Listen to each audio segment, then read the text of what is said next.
What's up, y'all? How everybody doing? Pow Jack. Pow, we laugh. We laugh. Shout out to everybody in the chat. I hope y'all having a good day today and stuff. All right. Look, y'all.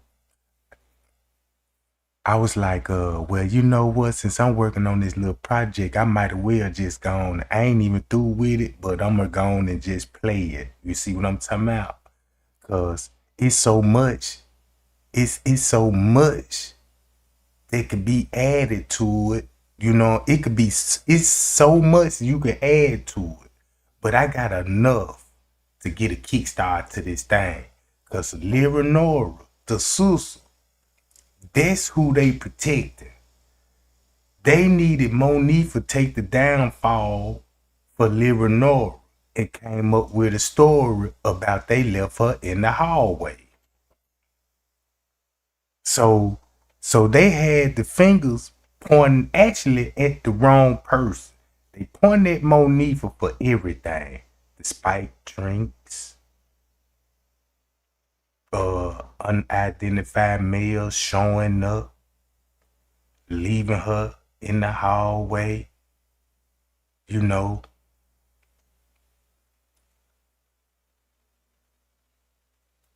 So that's why they needed to say, Monifa, say you had Kenneka phone and she was text messaging you talking about let's go to the show and stuff.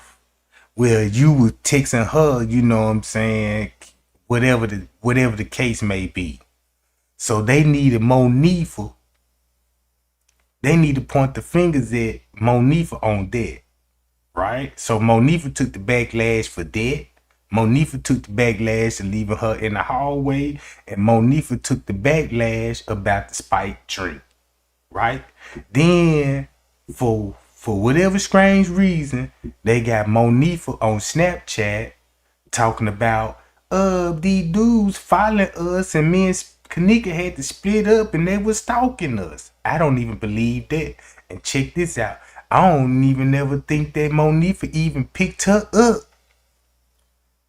and took her in the hallway. I can't believe that, gang. See what I'm saying? So we already know the paperwork gonna be fabricated. They fabricated the paperwork for Leonora. That's why, check this out, gang. I swear to God. Look, if you look at the whole situation, now Irene said she been knowing Kenneka for about 3 years now. Peas and them said the same thing about 3 years. Now we know Kenneka was dating Rico, and we know Rico is related to Bree Bree. Then when I did my research, looked on Irene's other account, she praising Rico like he a family member. You see what I'm saying? So if Kenneka was dating Rico, which is this Bree Bree cousin, and why Irene trying to play like she don't even know who Leonora? She don't know Leonora, but she was in contact with Leonora all through that night, right? On the phone, on the phone. Then make it so bad they called the police on Leonora, and y'all remember when I told y'all about the look. Watch this game. Remind y'all about what's supposed to be going on at 11 something 11 something on September the 9th, right? According to the police frequency, right? What would be going on round about 11:30 at nighttime according to the police footage? I mean to the police frequency, right? That should be an easy answer for y'all because I just explained this, you know what I'm saying, for the last 2, 3 lives now. right? We already know what we heard. According to their whole report right now, if you really look, according to the whole police frequency, you should know what was going on from that morning all the way up to that night, right? See what I'm talking about? Man, you know I'm so sick of you. You know what? You been on my channel. You been trolling lately. You know what I'm saying? You been coming. You know why I ain't even go do it. You know what I'm talking about? Cause I see what you're doing. You ain't nothing but a big distraction. So let me get you out of here, Mrs. Smith. You know what I'm talking about? But I see what you doing. Want some clout? I give it to you. But check this out, gang. Since she said she want proof, that's your proof. This your proof. The police written it down in the statement and said she talked to Leonora, and Leonora last contact her sister at 1:30. Right? So ain't that a confession that okay, if you go to Kenneka phone, that's Leonora. Boom. And guess who would have the phone? Irene. Damn. Ain't that proof right there? Just a simple looking over. Look how simple I looked that over. You know what I'm talking about? Cause they blacked out Leonora name. So we was assuming that it was Monifa, since we know Monifa didn't have the phone, cause they said Monifa had to come back in there and get the phone. You see what I'm saying? You see what I'm saying? Monifa had to come and get the phone. So Kenneka, so she wouldn't have Kenneka phone, right? So it was Irene the whole time. So you got these two. What you think they were doing if Kenneka was already deceased? If you got Irene got the phone, conversating with the sister, right? Nobody else, you know what I'm saying? I mean, it's just Irene. You got paperwork. Irene and Leonora. And look at those text messages. Right? Okay. Since you got that understood, what we know about the ebb and flow, what we discussed about what was going on, the ebb and flow, what was going on the ebb and flow. See what I'm talking about? You got to know the times and the events. Because if you got the time and events, you got your narrative. Listen, gang, what was going on the police frequency at 11:30 going on 12? That's the most important part of the investigation.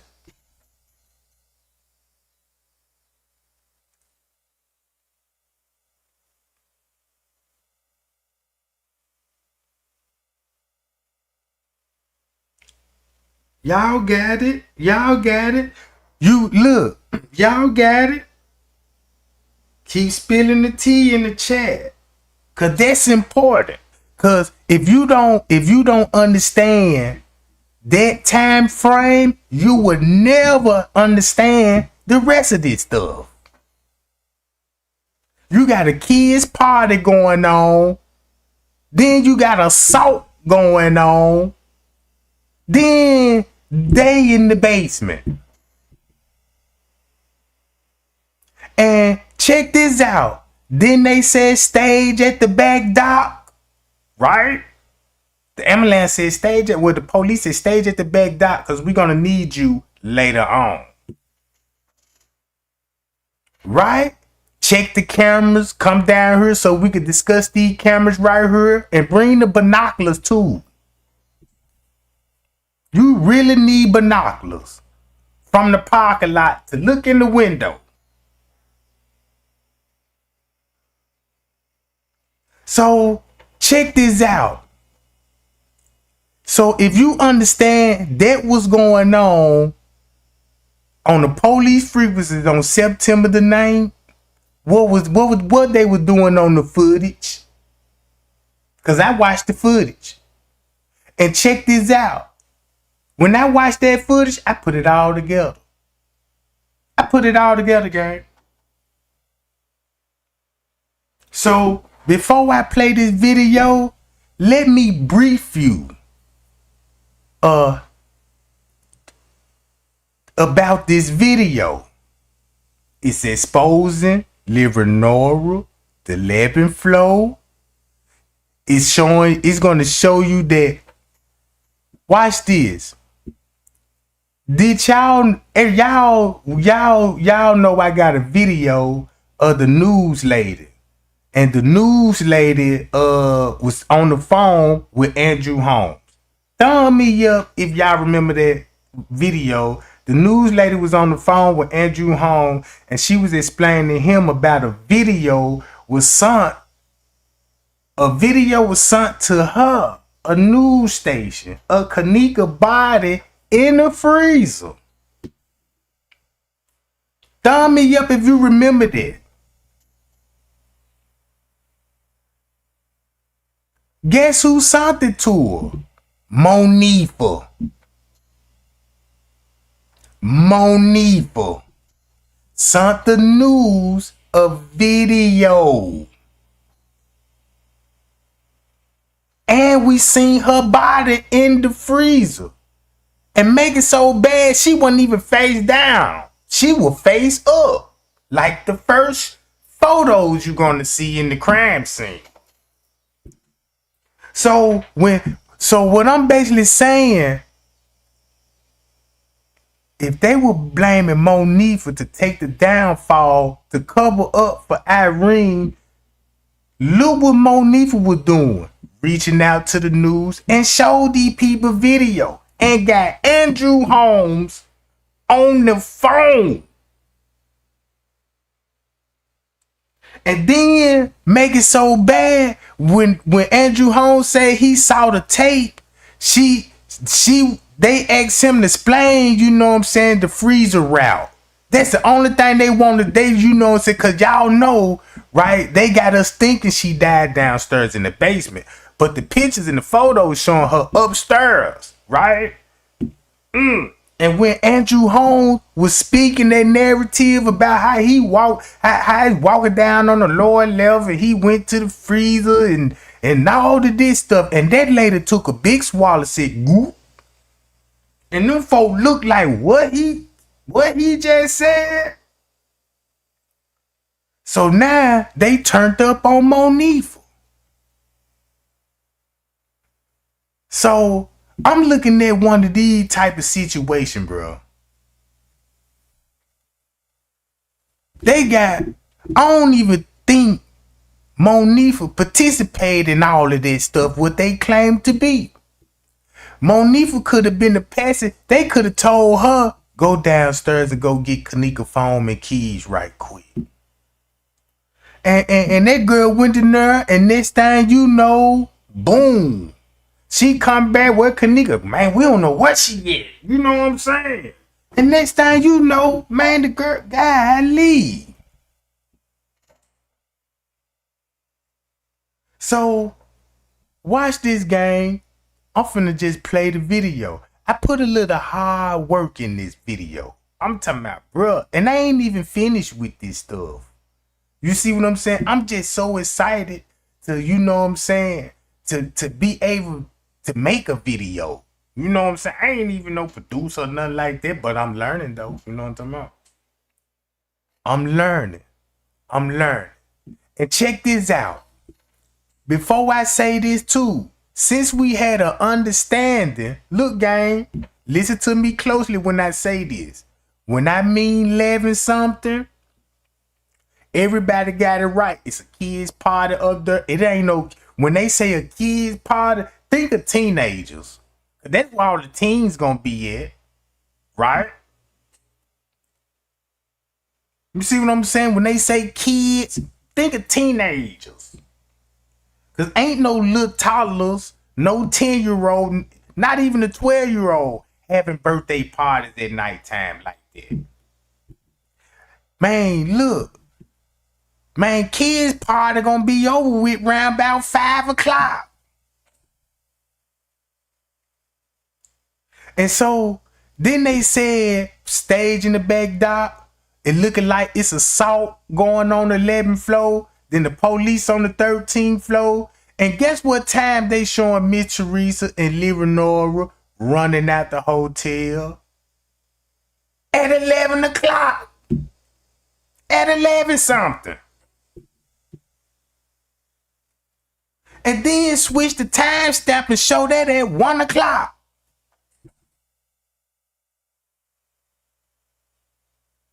You see what I'm saying, gang? Pie y'all. Man, y'all get those thumbs up, gang. Man, y'all better get those thumbs. It's too many people in here. Man, look at the likes. Come on, gang. You know what I'm talking about? They got Miss Teresa and check this out. If this what I'm basically saying, if Leonora said it's a struggle, I see a struggle. The police said grab the binoculars, right? And you got other police dispatchers. We would be going downstairs to the basement. And this at 11 something. So you get a pause and you hear a scream, boom, boom, boom, boom. And look who will be running out the hotel round about that time. Miss Teresa and Leonora. Pie y'all. Pie y'all. So y'all peeping the game on there, guy? Y'all peeping the game on there? Y'all peeping the game on there, bro. All right. Check this out.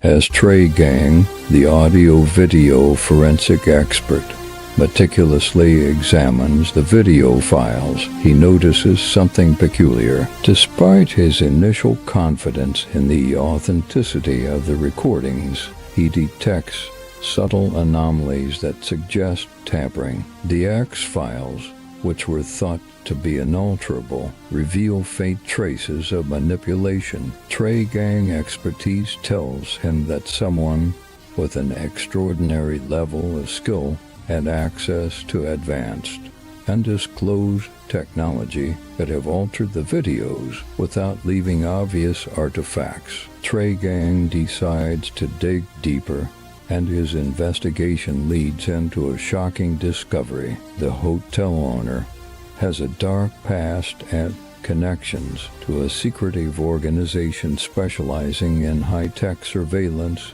and cover-ups. This organization has been involved in numerous shady dealings, including organ harvesting and human trafficking. Trey Gang findings reveal that the hotel owner orchestrated the entire incident to cover up a sinister operation happening within the hotel. The surveillance videos were manipulated to erase any evidence of the hotel involvement in illegal activities. The hotel staff, under the owner orders, had been instructed to ensure that any potential witnesses were silenced. As Trey Gang uncovers more evidence, he realizes that the hotel basement contains a hidden network of secret hallways and trapdoors leading to a concealed medical facility. This facility is where the organization conducts its gruesome operations, harvesting organs from unsuspecting victims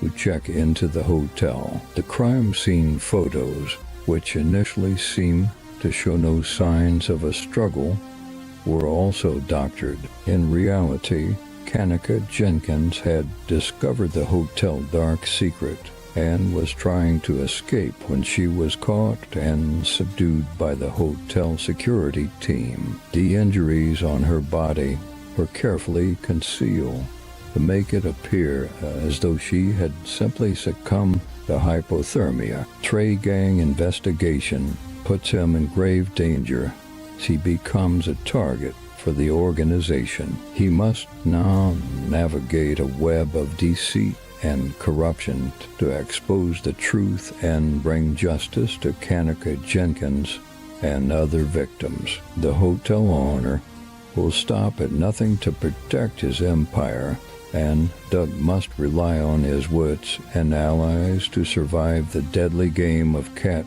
and mouse. The unraveling Trey Gang, now aware of the hotel dark secrets, decides to take his findings to the authorities. However, he quickly realizes that the local police are compromised and possibly in on the cover-up. Determined to expose the truth, who has a reputation for uncovering corruption, Trey Gang began to gather more evidence. They interview former hotel employees who reveal chilling stories of guests disappearing and strange activities in the basement. One former employee provides with a key piece of evidence: a hidden camera placed in the basement out of suspicion. The footage shows the horrifying reality of the hotel's secret operations. As Trey Gang prepare to go public with this findings, the organization behind the hotel is powerful and has eyes everywhere. Zock's home is broken into,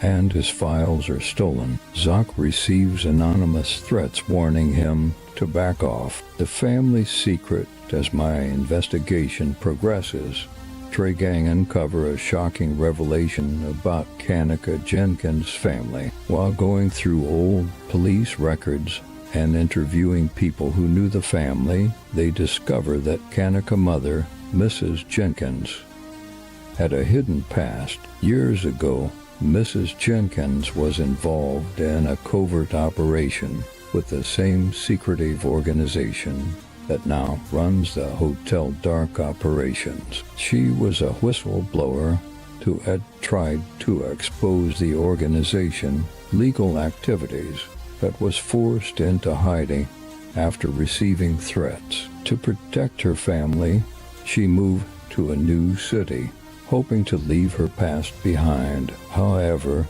the organization never forgot about her. When Kenneka checked into the hotel, the organization recognized her as Mrs. Jenkins' daughter and saw an opportunity for revenge. They orchestrated the entire incident to send a message to Mrs. Jenkins warning her to stay silent. Trey Gang Personal Journey. Trey Gang, a seasoned audio-video forensic expert, had always been passionate about uncovering the truth. His career was built on a foundation of integrity and a relentless pursuit of justice. However, this case would test him in ways he never imagined. When Trey Gang first received the video files, he approached them with his usual skepticism. He was confident in his skills and the principles of forensic analysis, but as he delved deeper, the subtle anomalies he discovered shook his confidence. The realization that someone could manipulate the videos with such precision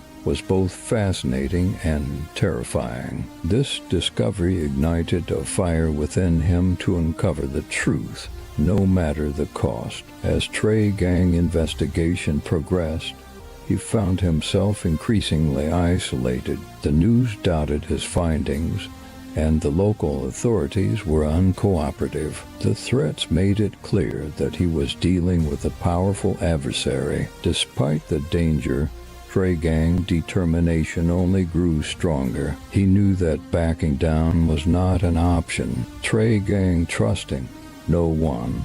With his findings, the deeper Trey Gang dug, the more he uncovered about the hotel dark operations and the organization reach. The gruesome reality of the organ harvesting and human trafficking operations weighed heavily on him. The thought of innocent lives being destroyed fueled his resolve. but it also took an emotional toll. Trey Gang struggled with feelings of helplessness and anger, knowing that the victims deserve justice. Personal sacrifices. Trey Gang dedication to the case came at a personal cost. His home was no longer safe, and his relationships with friends and family were strained. The constant threats and the pressure of the investigation left him exhausted and on edge. Yet he remained unwavering in his commitment to uncovering the truth. But Trey Gang knew that the fight was far from over. The organization's vast network meant that there were still many battles to be fought. Trey Gang knew purpose. In the aftermath, Doug found a renewed sense of purpose. The bond he formed with subscriber strengthened his resolve to continue fighting against corruption. He realized that his journey was not just about solving a single case, but about making a lasting impact. Trey Gang's personal journey transformed him a YouTuber detective and into a forensic expert, into a relentless advocate for justice, willing to face any danger to protect the innocent. It's a tale of a haunted hotel, the Crown Plaza, where guests check in, but don't always check out. The story speaks of a police corruption, bribery, money laundering, an underground human chop shop that becomes a cold tomb for the unfortunate souls who cross its path of darkness. Crown Plaza are involved in selling body parts to doctors, body brokers, and funerals homes. The hotel owner, a man of sinister taste, stalked his unsuspecting victims with a cold, calculating precision. He a mastermind pulling the strings from the shadows, his eyes always watching through the lens of surveillance cameras. But when the time to strike, the cameras would mysteriously cut off, leaving no trace of his dark deeds. The hotel is a maze of secret hallways designed to disorient and confuse. The surveillance footage is manipulated to create a false timeline, making it appear as if Kenneka had simply wandered into the freezer. The hotel staff members are aware of the hotel dark secrets. They are members of the evil network, including the higher-ups, funerals homes, Hollywood, the security company, corrupt cops, the mayor, businessman, and doctors, and even some of Kenneka's trusted friends are all in on this. The hotel owner is revealed to be the mastermind. He has wealth, he has power, for the love of money rules all evil. Let's dig deeper into an operation of criminal activities. The owner is a master manipulator, a puppeteer who controls every aspect of the hotel from the shadows. He always watching, always waiting, his eyes never missing a thing. He knows every secret passage, every trapdoor, every hidden room in the hotel. He knows when you are sleeping, when you are awake, when you are alone. The owner is more than just a stalker. He a predator, a hunter who takes pleasure in the fear of his victims. He enjoys the thrill of the chase, the satisfaction of seeing his victims' terror as they realize they are not alone. The owner is also a master of deception. He managed to convince the local police to turn a blind eye to his activities, using his wealth and influence to keep them at check. He even managed to corrupt colleges, government, judges, prosecutors, lawyers, the security company, turning them into his personal henchmen. Perhaps the most terrifying thing about the owner is his unpredictability. You never know when he will strike or who his next victim will be. All you know is that once you check into the Crown Plaza Hotel, you are at his mercy, and the owner is not a merciful man. The hotel beverage manager, Lenny, and the general manager, Risco, were not just ordinary staff members. They were the puppet masters orchestrating the horrifying events from behind the scenes. The beverage manager, a man named Lenny, the general manager Risco, and the front office manager, a man named David, were all part of the hotel dark activities. There was a first one that knew about underage teen party going in their hotel. Lenny was responsible for providing the teen victims with drinks and food laced with a substance that disoriented them, making them easy targets. That's why we never seen alcohol bottles and live stream videos. He is the one that have access liquor bar and to the kitchen. Risco, as the general manager, had complete control over the hotel operations, including the surveillance system. He was the one who ordered the cameras to be cut off at strategic moments. His duty was control the movement and make sure the teen party go unnoticed. David, the front office manager, was the eyes and ears of the operation. He kept a close watch on the people at the party. His position at the front office gave him a perfect vantage point to monitor the comings and goings in the hotel. His role was to make sure everything runs smoothly. These individuals had access to the camera at the time of crime being committed. Let's keep in mind, this is a teenager party. In the heart of the hotel operation sat the front desk man by a seemingly innocuous individual named Front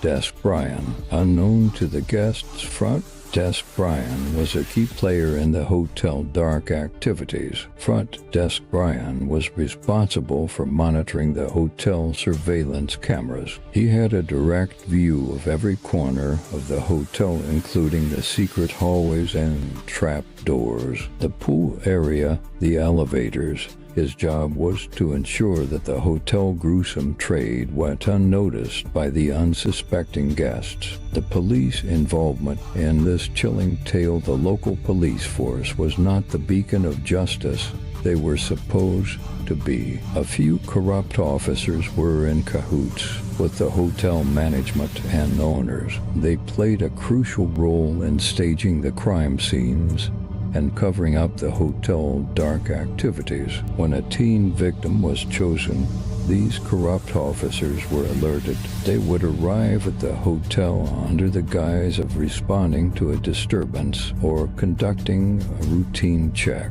In reality, they were there to stage the crime scenes and keeping a lookout. The basement to kitchen and the private areas of the hotel were their canvas. They manipulated the scenes to fit their narrative, ensuring that any investigation would lead away from the truth. They staged the basement to look like a storage area, the kitchen to appear as if it was just used for cooking, and the private areas to seem innocuous. The security team led by Friend worked closely with these corrupt officers. They controlled the surveillance footage, cutting it off when the officers arrived and resumed it once they left.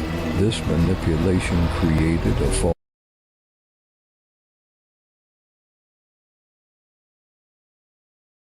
Damn, my bad, gang, about the music in the video. I forgot to delete the other music out the video, gang.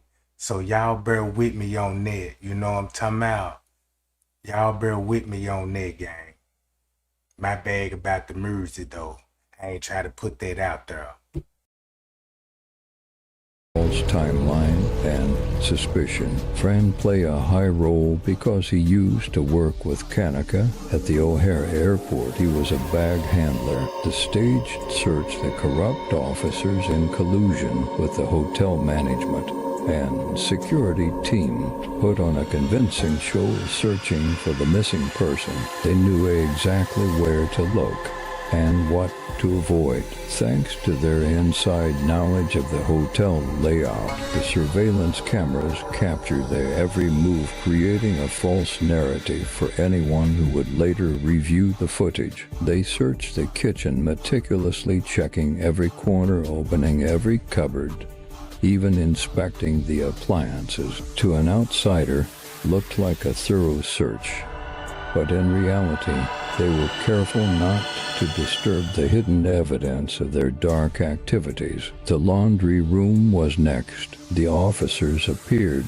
to scrutinize every washing machine dryer and laundry basket. They even checked the linen closets and storage areas, but again it was all for show. The real evidence was safely hidden away in the secret chambers far from their stage search. Throughout their performance, the officers maintained a facade of concern and professionalism. Ties remained hidden. They knew the cameras were rolling, capturing their stage search for the missing person. Their performance was convincing enough to divert suspicion and throw off any potential investigation. When Kenneka arrived at the hotel that fateful night, it was front desk Brian who watched her every move through the surveillance cameras. Front desk Brian also played a crucial role in the cover-up. He was the one who alerted the corrupt cops whenever someone got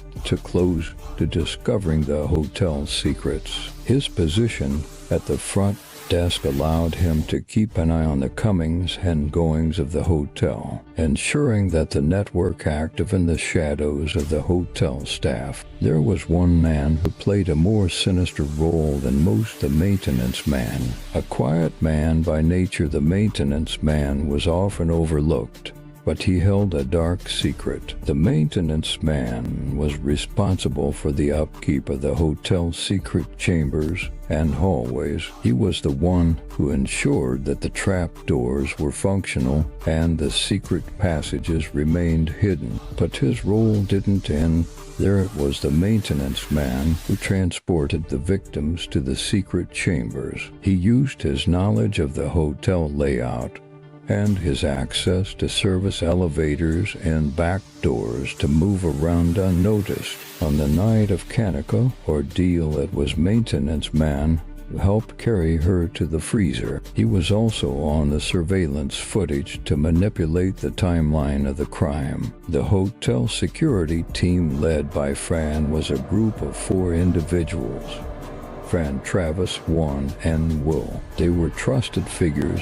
responsible for the safety of the hotel guests. However, they were deeply involved in the hotel's dark activities. Let's dig deeper into the death of Kenneka Jenkins' case, a young woman with a vibrant spirit. Kenneka Jenkins was a resident of the west side of Chicago, Illinois. On Tuesday, September 5, 2017, Kenneka left the house to attend a setup at the Crown Plaza Hotel. The setup, which consisted of Jenkins' friends and family, who had this planned for years, that took place at Crown Plaza. On the 11th floor, Jenkins arrived at the hotel sometime on the 5th late that night and party, and at some point she was dead by morning time on the 6th. Kenneka was unaware she being set up by friends and family as they was partying and having fun. Inside the room, the party is in full swing, but as the night wears on, Kenneka, she begins to notice strange occurrences and feeling of being watched later. That night, just as her consciousness begins to fade, a beam of light pierces the darkness. Kenneka starts experiencing strange occurrences. She begins to see apparitions of the hotel past victims, their spirits trapped within the hotel walls. The Crown Plaza Hotel stood tall, its many rooms filled with secrets. She was there for a getaway with her friends and family. They all gathered in a room on the 11th floor for a celebration.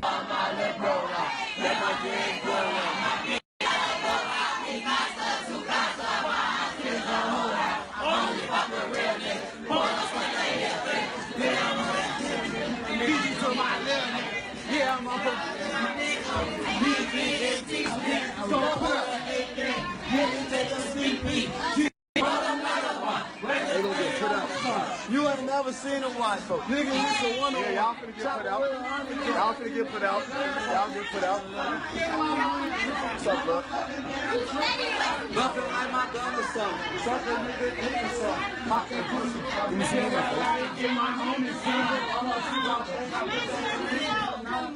Don't be so loud. Yeah, it's too late for that.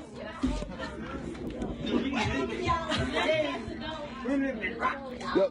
There go the manager. My car keys, my weed.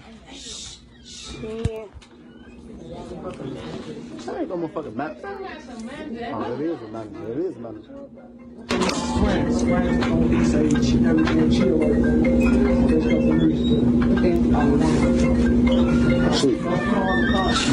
Shit.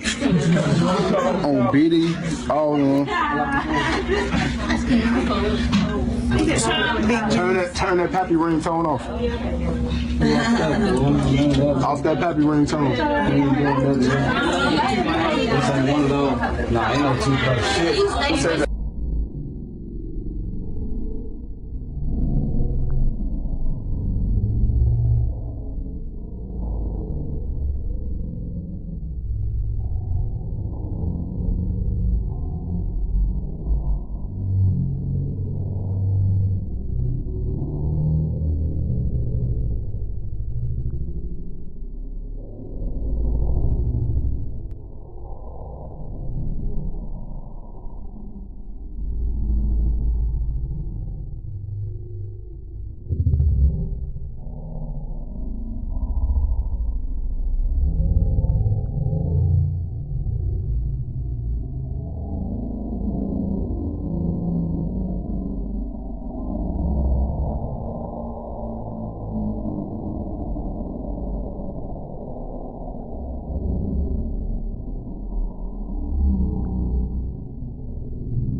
Unbeknownst to Kenneka, a sinister plot was unfolding. The hotel security guards, led by a man named Franz, had been watching Kenneka. Franz had a chilling reputation for his cold demeanor and intimidating presence. He knew her for a while and had worked with her in the past, and he had been bribed by a shadowy figure to ensure Kenneka was taken out of her room unconscious. Franz was last seen in the lobby, headed upstairs around to 130, going to room 926. Kenneka's friend took her downstairs on the 9th floor around 2 a.m. September 6th, where she met Irene and the guys and Franz. They all went in room 926 to go live recorded her last moment. Irene Roberts, a young woman with a troubled past, is setting up a Facebook live stream. The room is filled with silence and whispers. Irene whispering to someone, "Just make it look real."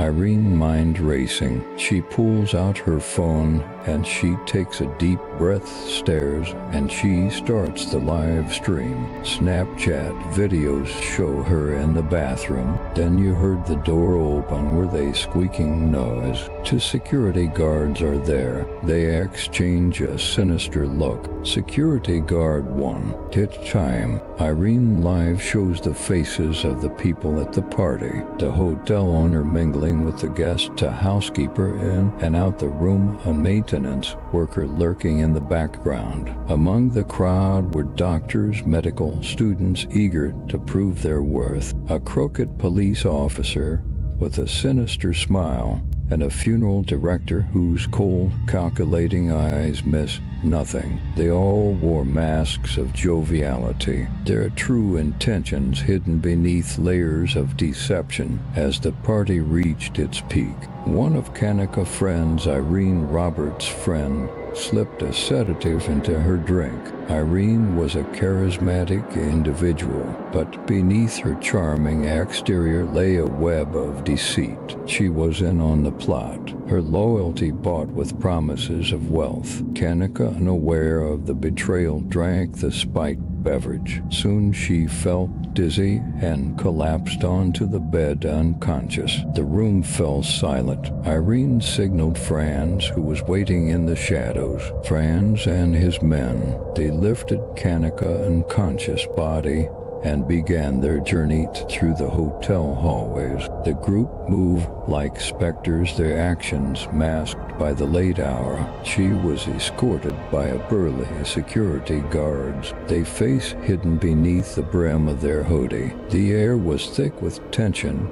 A crew of individuals escorted her, security personnel with stern faces and eyes that missed nothing. Partygoers with their false hidden agendas. They descended into the basement, a place few guests knew existed. It was a world away from the luxurious facade of the hotel, its damp walls and dim lighting creating an atmosphere of death. Around 2:32 a.m., they went to the kitchen and a cooler with Franz in the basement. The sight was horrifying, a stark contrast to the unconscious Kenneka, who was still dressed in her party clothes. The cooler was filled with the cold, metallic scent of fear. The assault began. At 2:30, she would last seen on surveillance footage entering the kitchen, where she passed several hotel personnel who fell to prevent her coming to the kitchen.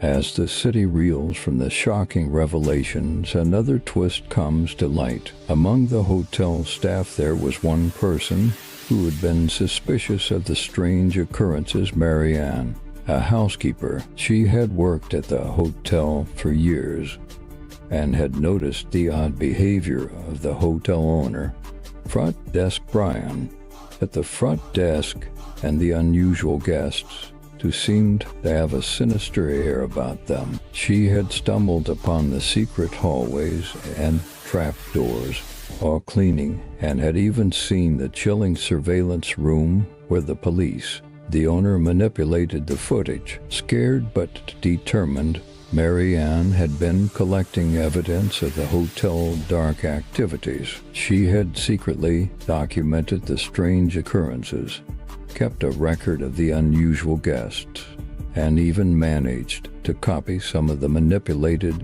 surveillance footage. The double-agent housekeeper. Among the hotel staff there was another housekeeper named Meek. Unlike Marianne, Meek was part of the evil network. He was in cahoots with the general manager and the maintenance man, and help him transport the teen victims to the secret chambers. Meek was a cunning man who used his position to spy on the other housekeepers. He was always on the lookout for anyone who might be on to their sinister activities. Marianne, when started acting suspiciously, Meek took it upon himself to keep an eye on her. Trey Gang had been following the case since Kenneka's initial disappearance, and was instrumental in bringing the story to light. Its once grand facade now serves as a chilling reminder of the evil that can lurk in the most unexpected places. Okay, to get to the freezer from the elevator, you have to walk straight, you gotta pass the front desk, and then you have to turn. It's a long hallway. You gotta walk through the hallway, you gotta open 2 double doors. Before you open the door, it's a camera right there. Before you enter the door. And I told the police officer, I'm like, it's a camera right here. He told me it's 7 different ways to enter that kitchen. What about the freezer? You can enter the kitchen all kinds of ways. You still have to sit there until they show you. I say it's a camera right here, so he say it's 7 different ways to enter the freezer. gotta go for her to be drunk like she had a man. Why not go outside and get air? You gotta go through Why not go outside? Then you gotta go through a little walkway. Then you gotta keep walking. You gotta walk through something else. Then you gotta open the little door thing. Then you gotta walk some more. Go through a door thing where the camera before they say no, we not there yet. They say no, we not there yet. We not there. How did she do all this? Drunk. When you drunk, you gonna You go outside. You gonna go outside. Who the think they go in the basement? What is it in the basement? Come on. No, it's on the front lobby. Front lobby floor. Yeah, it's on the front. Once you walk past the desk, it's a little hallway. You gotta walk. Then how would she know to go there? It's two big white doors. You gotta open the door. With all these lies until the truth come out. What did you want? The message that you want? I want to tell them to please stop making it seem like my sister was here. Because what she had on, because what you wear don't identify your character. You can't judge a book by its cover. So I don't care what this hotel known for, because I got a lot of rumors that the hotel known for selling. You know what? One thing, and I'm not just saying this because she's my sister. You can ask anybody out here that know her. Kenneka had two boyfriends out of her life that I know about. Tampons hurted my sister. So I know she wasn't here selling nothing. I know she wasn't here. They need to stop saying that she was drunk, because now it's a bunch of other videos that's at 240, that's at 230. It's a lot of more videos coming out, and I have the video. See, she was fine. She was sitting there. She wasn't like this or none of that. So if y'all say she got lost at two, somehow she in a video. So she just sitting there. She talking, because when the manager knocked on the door, whoever it was, Kenneka was one of the persons that went to the door and they say that was the manager. You see this in a video. So she was drunk and she had to come up missing around 3-something, not 2-something. It ain't adding up, because we got like 5 more videos. So what they saying not adding up. Listen to me now. I don't know if Lenora was already. I'm pretty sure Lenora was already at that hotel on the 11th floor. Ready to go. And this the crazy part. She texts Lenora, "I'm ready to go." So Lenora, either you was there, because if your sister texts you that she was there, bitch, and she ready to go, man, that's your sister. Because my brother texts me some shit like that, talking about, man, dog, some shit ain't right. Nigga, I'm on my way, nigga. Straight down. And when I saw it, looked like it was just all over her head. It didn't add up. It didn't add up. Were you the one who spoke with your sister at about 1:30 the night before on Saturday morning? Or no? One of your family members spoke with her at 1:30, right? No, I know she left house at 11:30. On Friday. Yeah. But Saturday morning, there was a report that somebody spoke with her, at least knew that she was alive at 1:30 on Saturday morning. Is there any confirmation that you know of from that? Okay. No, I didn't. So we're literally looking for what happened from that time until she was found Sunday morning. I mean, nobody really... That's a long time. It's a long time. That's a whole day, but not the, like, even if a boy did find her, what made that a boy go into an empty freezer? How? If y'all say y'all don't use this area no more, so why is the boy in this area? I don't know. There was also concern about her being locked in, possibly. Like, was there a padlock or something on the outside? They dumped her in a double freezer. You had to go through one freezer to get through another freezer. But before you enter that freezer room, it's a camera right there. My mother asked them, did the camera work? The men say, the police officers say. You know what I'm saying? So when Kenneka got up and she's talking about she ready to go, Monifa walked outside with her. That nigga was already, that security guard nigga was already by the elevator, on the elevator, and he was supposed to take her down to Zach. You know what I'm saying? On the 6th floor. Hey, she cop complete. Like he did a deal with her type shit. Ain't no freezer in the basement. The freezer. Yeah, basically, like when she passed out, you know, she's already there. Like, that's the exact. Maybe that's what Mike was saying. That's what the bitch is telling me. They probably thought she was already there, like put in the freezer type shit. But I'm saying, so like, why they was trying to act like she was missing instead of just saying like, we tried to, you know what I'm saying, try to, you know what I'm saying? Listen, you gotta do the game. Lisa is the only one that knows what's going on. Oh, and that's the best friend. Yeah. Okay, so on the page they went live on, which is Monifa page. Came back looking for her best friend, like, damn, where the fuck they go? Where the fuck they go? So now she looking for her best friend. She can't find her best friend. Meantime, between time, dude who she done ran off this fuck, he's done. Keep in mind, check this out. She ain't, look, now since we know the game about Leonora, now you got Kilo Brown pointing the fingers at Monifa. But you changed the name to Monifa to Leonora. That's why Leonora sent that text back to that phone, and look what she was doing. Talking about somebody, the little. Ooh, wee. I know you heard that too, did it, Charles Ray? Ooh. So, everything what Kilo Brown saying, just imagine she talking about Leonora. Not the best friend, but the big sis.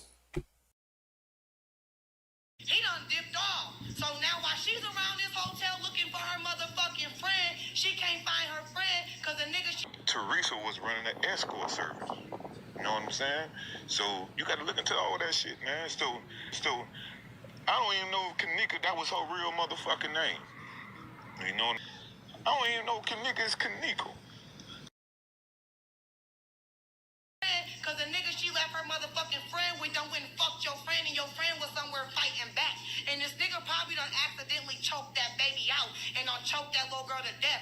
Fucked that little baby, got his rocks off, and didn't know what to do with that little girl and drugged that little girl. She ain't give no keys or none of that. They already said the freezer was unoccupied. That's what they already done said. That little girl was off duty, so she didn't have no keys to the hotel. She didn't have access to the things that y'all are trying to say she had access to. That little nigga.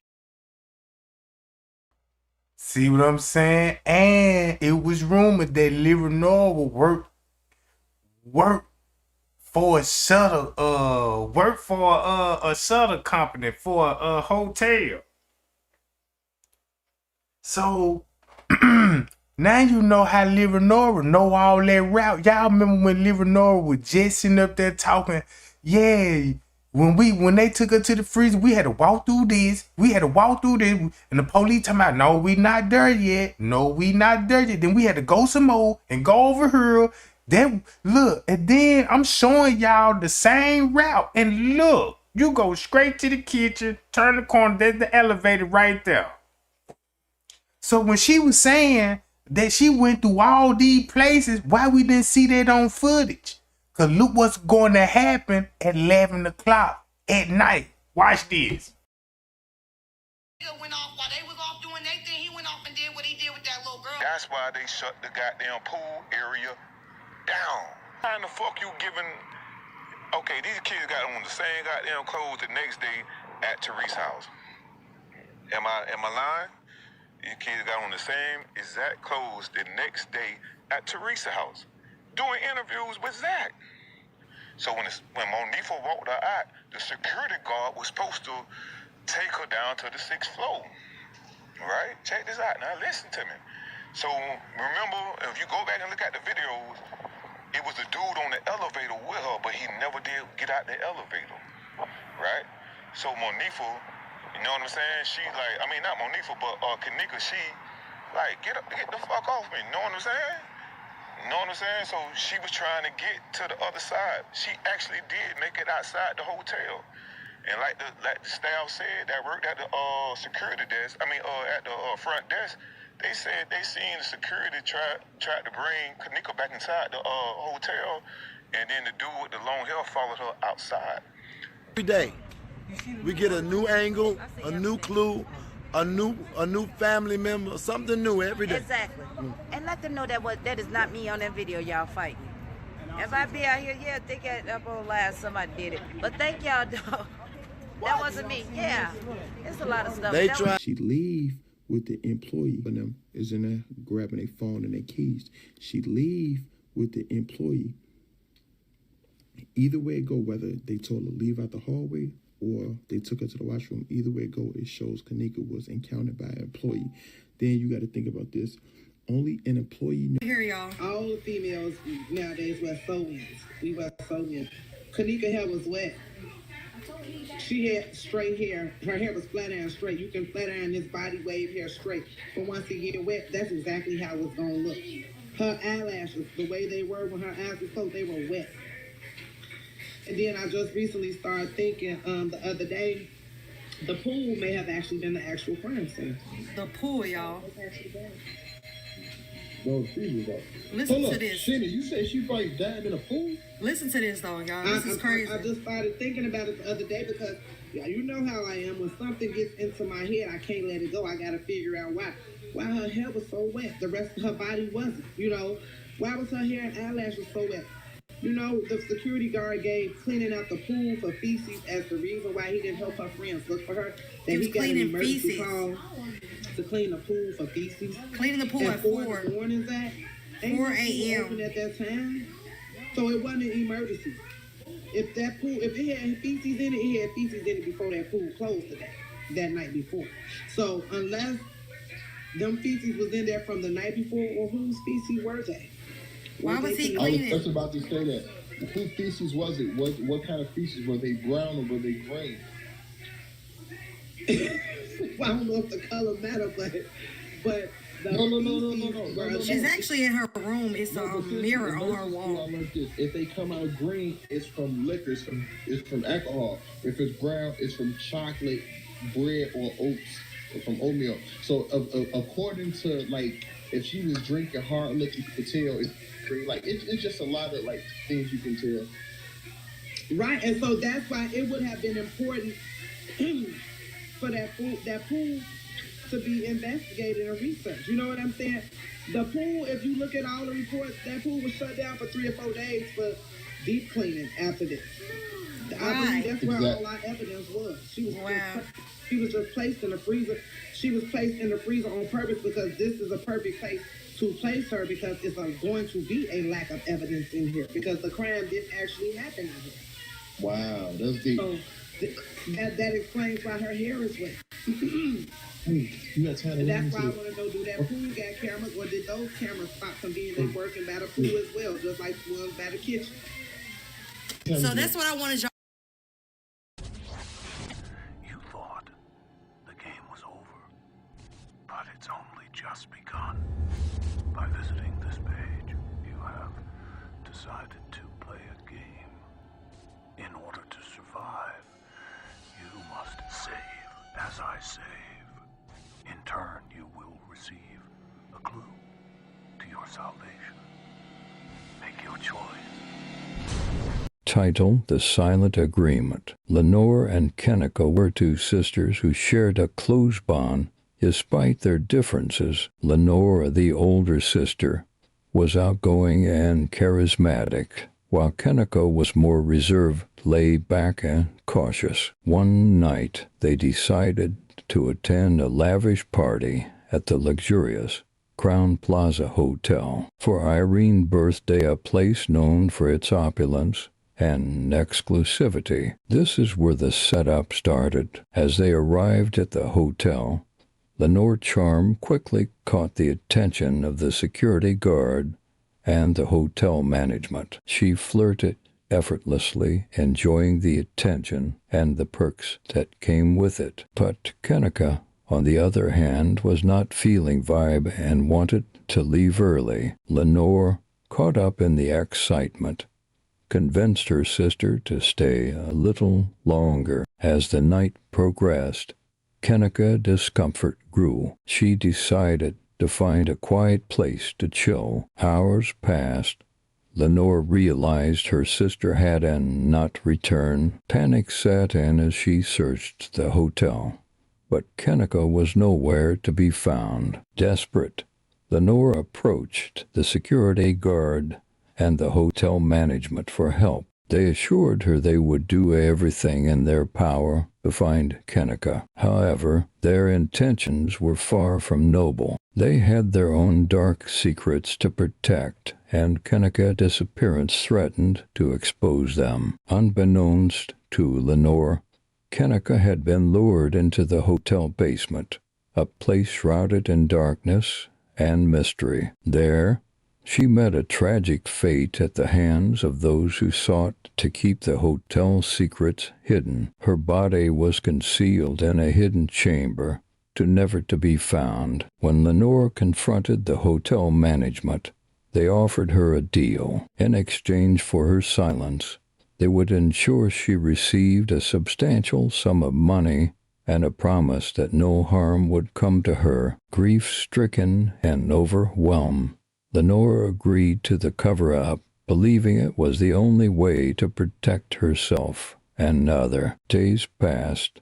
Kenneka's disappearance haunted Lenore. She could never escape the guilt of her decision, and the whispers of the hotel dark past continued to echo in her mind. The Crown Plaza Hotel remained a place of luxury and secrets, its walls holding the silent agreement that had sealed Kenneka's fate. Plot twist, Lenore's guilt began to consume her. She and her own family had been involved in the cover-up. They had used Kenneka's best friend, Monifa, as a pawn in their sinister game. Monifa had been framed for Kenneka's murder. Lenore's family had planted evidence to make it look like Monifa had planned the entire thing. They put the 2 lip glosses in there with her that told Monifa to come down there so she could be seen on footage. They believed that by framing Monifa,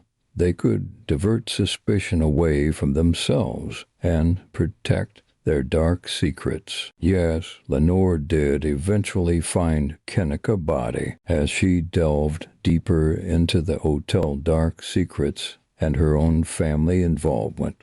She uncovered hidden passages and secret rooms within the Crown. In one of these hidden chambers in the basement, she found Kenneka's lifeless body, concealed and forgotten. The discovery was a turning point for Lenore, fueling her determination to expose the truth and seek justice for her sister. It was a moment of profound grief and resolution as she realized the full extent of the betrayal and the lengths to which those around her had gone to cover up the crime. This discovery also solidified Lenore Monifa's name can bring those responsible to justice, ultimately leading to the exposure of the hotel dark past and the redemption she sought for herself and her best friend. You're finding out what happened. So I don't know if you've looked at that page. I haven't looked at all of that page. I did initially. Some of the stuff wasn't on, but someone did send to me something. And let's get Andrew in here real quick here because I want to have Andrew join in and talk a little bit about this. Andrew, I'm going to put you on speakerphone now, okay? Andrew, can you hear me? Yeah, I can hear you. Okay, we're here with Joni. Hi, Andrew. So it's Anita and Joni here, and we're talking about this case.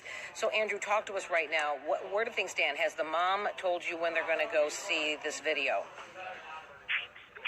Yeah, when I spoke with the mom, she's going to look at the video surveillance either sometime this afternoon or this evening. I'm just waiting on a call from her. I have been talking with her off and on this morning. Okay. So she hasn't seen the video, but have you seen this video? Yes, I have took a look at the video surveillance from start to end. And what can you tell us about that? What did you see? At this point, what do you know? Well, basically, they do have her movement from the lobby until she went to the elevator, and from the elevator until she went to the lower level.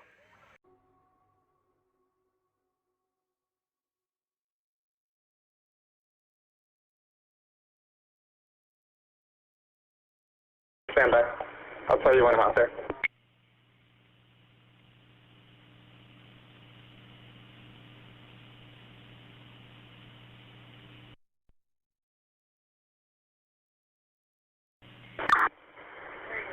For ICU.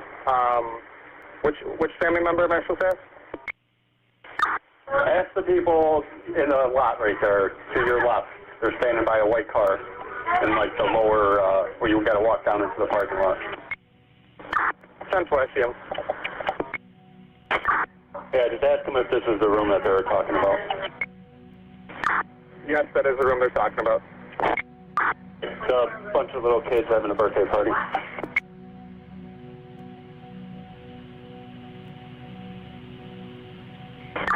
10-4.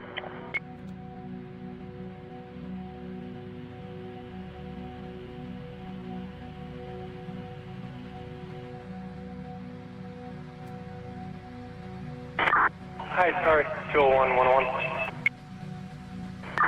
Go ahead.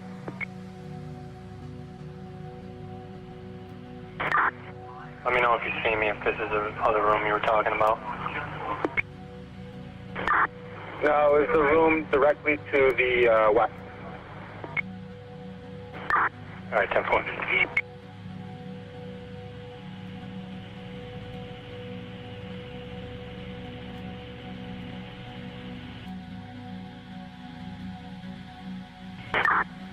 you see me? Yes, that's the room they were speaking of.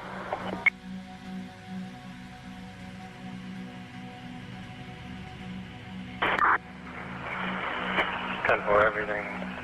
10-4 in this room. 10-4.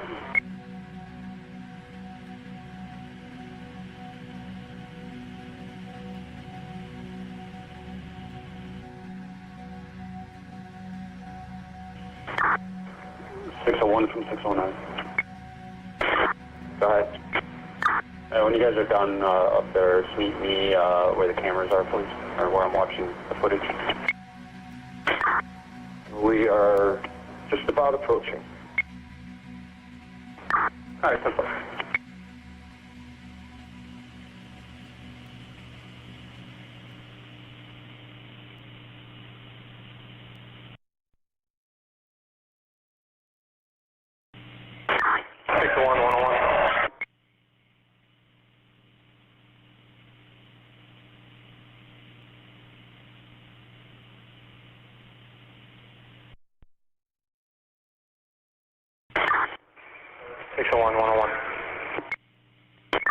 Go ahead.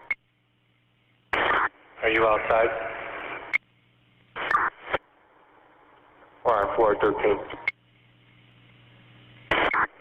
right, 10-4. If you want to come up there now, they're trying to figure out if they can pinpoint exactly which room.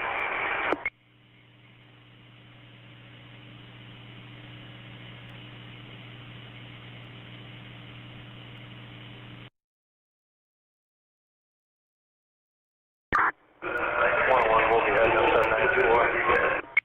10-4.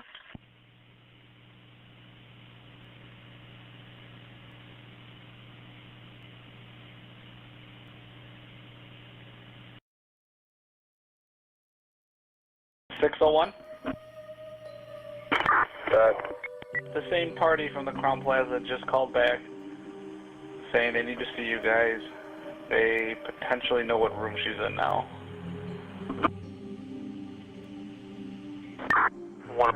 Alright, 10-4. 101. 619 saying we head that way. I'm at here. We're going to get the signatures, so I'll head that way when I'm done. Yeah, 10-4, 101 and 609 in a row.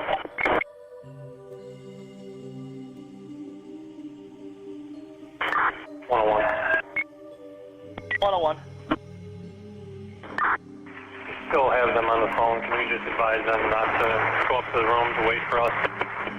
10-4, I'll give them a call back. They said that they believe that she's on the 11th floor through the window that they were looking at.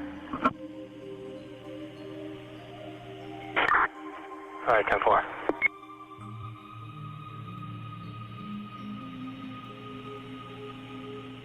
"101 609, I opened up that original missing persons call, so we'll be going to that now.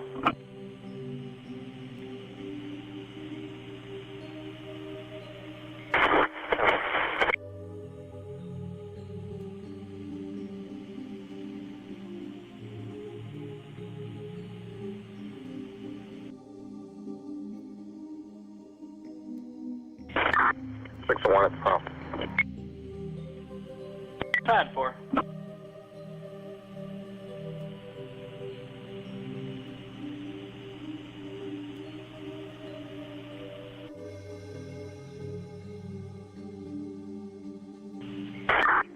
$600 at the Crown Plaza.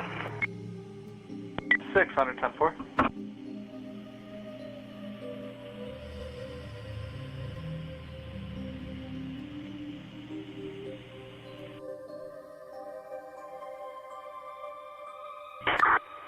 Hey, Sarge, I'm going to go look at the cameras real quick.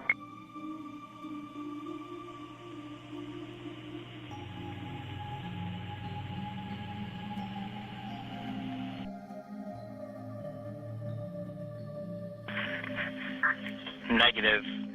The hotel stated, the front desk told me that there was officers there earlier talking to them about this missing 19-year-old, but I'm not showing any cards punched for it.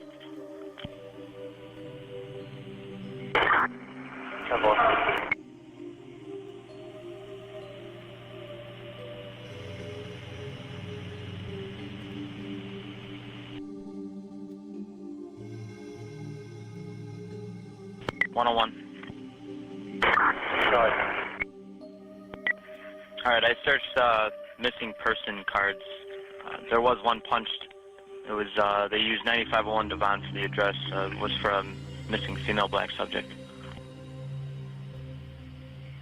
I'll call you real quick. 10-4.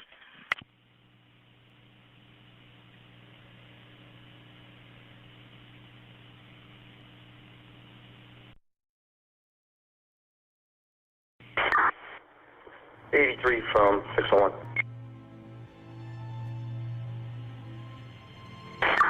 Go ahead. Yeah, 101's on the phone with dispatch. This person was entered into leads by us this afternoon as missing.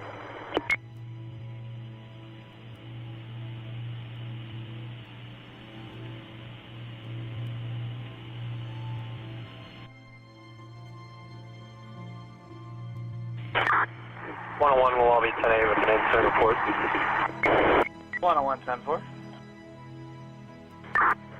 Actually, Rosemont 101 is just going to do a supplemental to that original call. 10-4, so you just want to close this one out with a CAD? Yeah, I don't know if you open up a new car, but you're just going to do a sub to the original call. 10-4. 101, found property report. Go ahead. 9550 William Street Garage. Meet up with Auxiliary Corporal Roland about a wallet that he found. 10-4.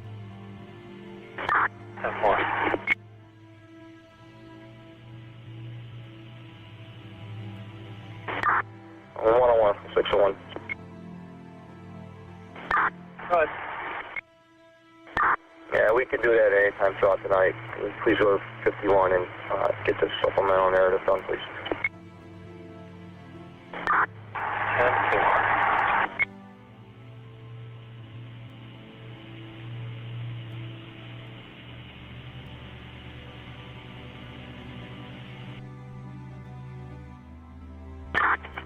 and 629 Tango 123. 10-4.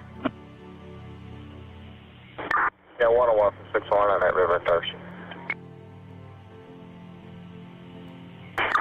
10-4.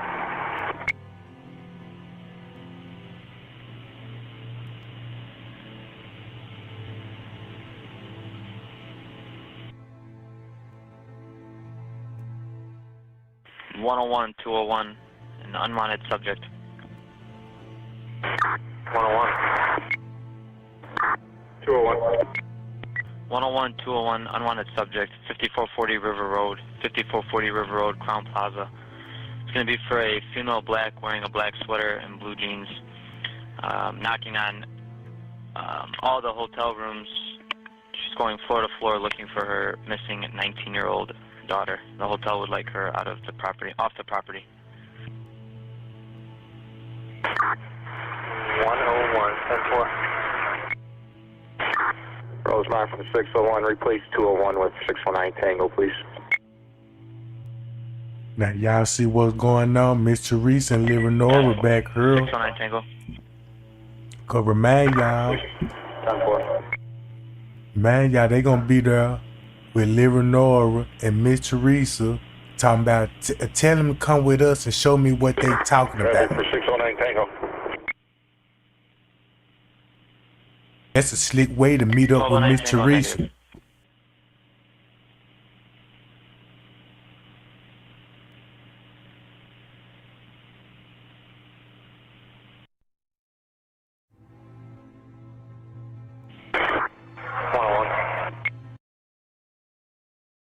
Now y'all see that? Now look. That's why you don't see Miss Teresa and them in the lobby. Now, Miss Teresa want everybody to believe the police kicked us out the hotel and made us stand outside. That was a lie. You see what I'm saying? Because according to this, Miss Teresa gonna be where the police going to. Because she gonna be already with other police officers. So all they doing is going down to the lower level and searching the kitchen, right? Making it look like they just really searching the kitchen, but they doing something with Teresa and Leonora. And not only that's what's going on. Don't forget about it's got to be somebody upstairs in the room. Cause you got 2 batteries at that time. You see what I'm saying, gang? So when you watch the footage, that's a distraction right there, cause nobody ain't thinking about the 13th floor and why they need an ambulance to take a victim to a hospital, right? So it sounds like when the ambulance arrived, they made it look like it was there for Kenneka, but it really wasn't there for Kenneka. That was just another way, you know what I'm talking about?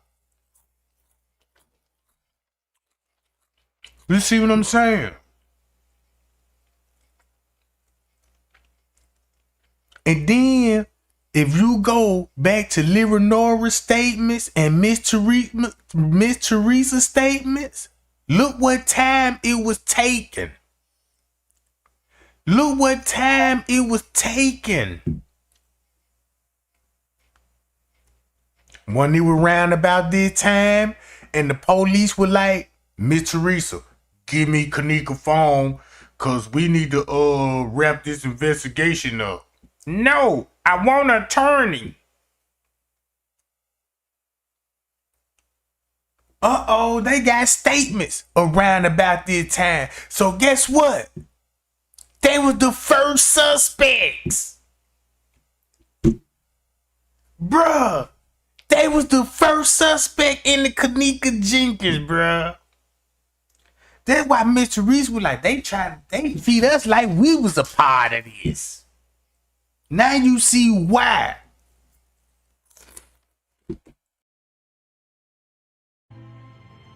One, go ahead.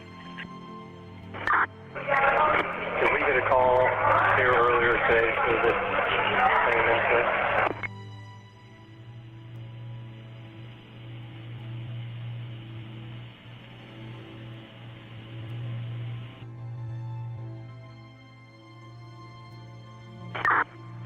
One 5 8, when you get up in the lobby, just make sure you reach grab hand line.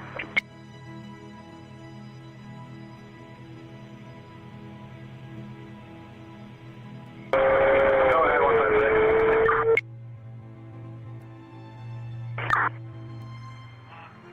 158 from 156. When you guys meet us in the lobby, just make sure you grab a hand light off the ring. 10-4, sir.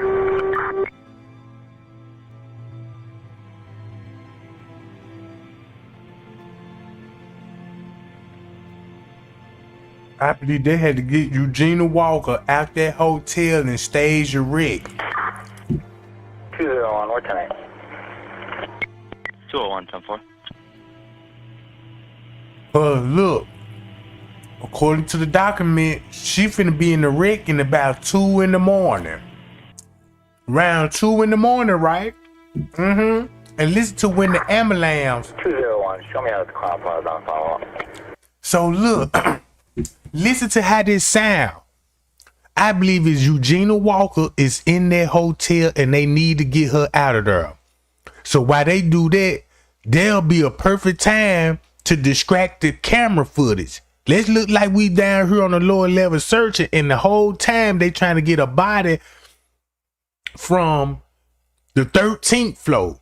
Now, Leonora knew something about, she seen the struggle on the 13th floor, then called the police, and then when the police arrived, they transported the victim You see what I'm saying? So now they got Eugenia Walker, right? Is gonna be in the ambulance. In the ambulance. Let's say she dead. Cause she dead. And watch this. Look where Puckett said, well, not Puckett, but Jalen Ford. Jalen Ford supposed to be at the house, right? According to him, he supposed to be at the house. With the dude that was in the car with him, that was the dude that booked the room. With the girl. Her name Swiper. They called her T Swiper. Listen to this. He was in the car, the gay dude was in the car with Jalen Ford. He the one that got all his bones broken and stuff. Then you got Eugenia Walker mysteriously popped up at an accident and she deceased. And they said that lady had blunt force trauma all on her body. And this gonna be round 2 some in the morning. So I believe they got the body out of there, put it on the ambulance, right? And the police with escorts drop the body off at the man. I won't even be surprised her body probably didn't even make it to the crash site. Cause it's mighty funny when you dead on the scene of an accident, you know what I'm saying? Won't you have number of police investigators blocking the road off, you know what I'm talking about? And then you will see a body covered in the street. You ain't see none of that in the video. Then the way they shot the video, no news station, no nothing. The news, look, only thing the news just sent the camera crew out there, set their cameras up and record the whole trash. You ain't even see, come on now. So they had to film that to show you, if anybody look in a little deeper, man, they was over here wrecking, drunk driving. You see what I'm saying, gang? That's why Eugenia's story don't match up with Jalen Ford when it come to the wreck. If Jalen Ford supposed to be leaving to the house with that dude named Mano, that's the gay dude that booked the room, they supposed to be on their way to go pick up Eugenia Walker, but end up wrecking before they make it there. Man, they staged that lady scene too. That's why King robbed them and they were telling everybody, yeah, Eugenia Walker died. You know what I'm saying? Yeah, they died. Now you got 2 girls, like they said in the video. And then look, right now, Miss Teresa is with the police and they somewhere down in the basement at the dock area. We just heard the police. Yeah, come back here where we at and then check that camera. You know what I'm saying? We're gonna discuss this camera. Now they discussing a camera. Right? And it was round about 11 something. They showed Miss Teresa and Lyra Nora running out the room like they just got the news. And then later on, switch the time up. Like, yeah, it was at 1 o'clock. And that's why I know I'm talking about Miss Teresa went, you know what? Listen to this. 201-10-4.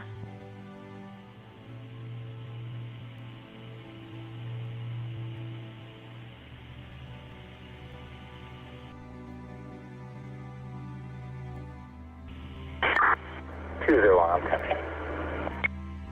201-10-4.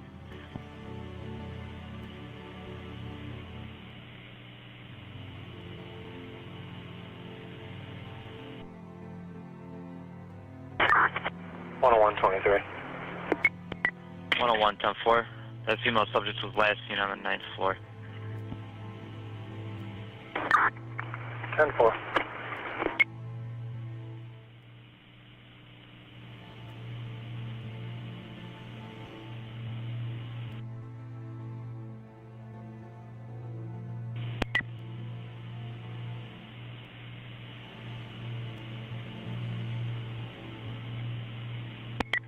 201. 201. PD25 the lobby for a station report. It's going to be a missing person from the Crown Plaza.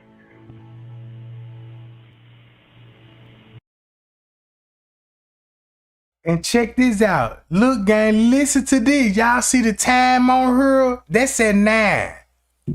On September the 9th at 12:47, right? They already had a missing person report filed. So this was the first missing person report. The one Leonora had is the one they already had. And she went back up there. You know, look, y'all, this girl here thought she thought she was finna get away with this one. She thought she was finna get away with this one. Cause look, Miss Teresa said, don't y'all know Miss Teresa was on that radio station was talking about the missing person report? If you really paying attention to that lady, she exposed herself, right? It was basically 2 missing person report. The police got the first one, right? And then they got the next one and they switched the address on it and used Rosamond address on it. They name is not on it. Leonora name not on it. Nobody name ain't on it. They just got the sister gonna be over the missing person case. Now you know why Leonora was on the missing person report. Because she was last seen with her sister, bruh. She was the last one with her, not Monifa. That's why Miss Teresa's name wasn't on it. Then Miss Teresa already knew about Leonora. That's why they try to play everybody talking about they ain't trying to show us no camera and all of this. And the whole time, everybody know what's on the camera. They all agreed not to show things. Even Miss Teresa said it out her own mouth. She said, I didn't want them to release those evidence. Don't release those videos. She told everybody that Rose, she tried to make it look like, yeah, Rosamond was just giving her a hard time and treating her. She got unfair treated.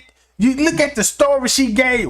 Now you know why they treated that lady like that. Her and Leonora. That's why they bond and got tighter and tighter and tighter.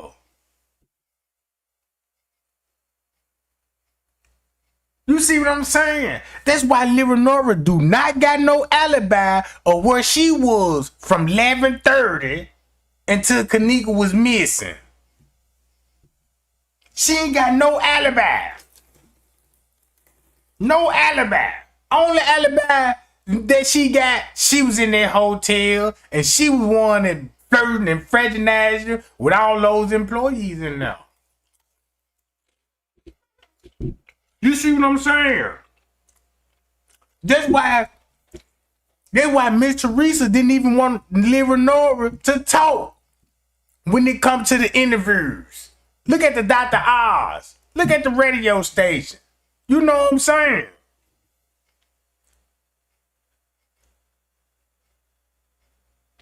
That's what I'm saying. So when it came out to the missing person report, so I was like, well, why Crown Plaza already got a missing person report? Because they talking about it. They said Risco got it and he got the paperwork and he dipped out because he called Sergeant Canterbury and said, I need some help. Can anyone help me? You see what I'm saying? Look what time he left the hotel. So when Risco left the hotel, I know where he going. He going to Rosemont. And Miss Teresa and them at Rosemont.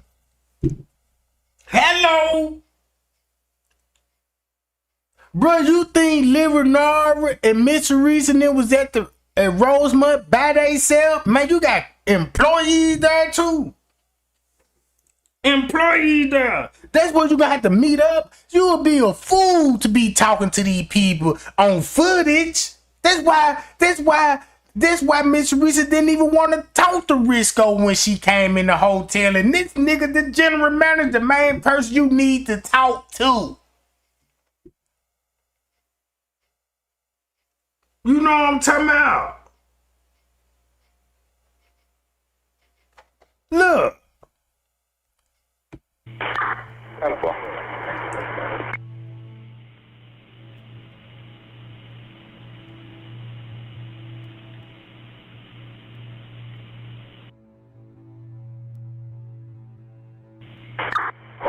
You can show myself and 101 out at 5440 River Road on the following. 201, 10-4.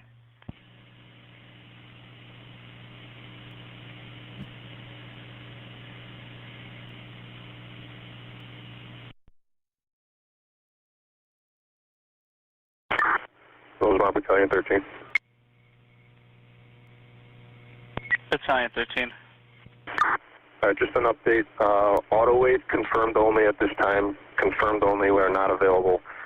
And any in-town calls, give me the heads up before and we'll make a decision at the time. But no recall at this time. No recall. This is a very important part, because now they talking about the Eugenia Walker case. Because look, this at 110, gang. This at 110. They trying to say they wrecked round 2 something in the morning. Round about 2 something in the morning. Right? Right? September the 9th at 2 something in the morning, Eugenia Walker supposed to be dead. This what the ambulance gonna be for. Look what they finna be talking about. And see do you peep the game. Message received.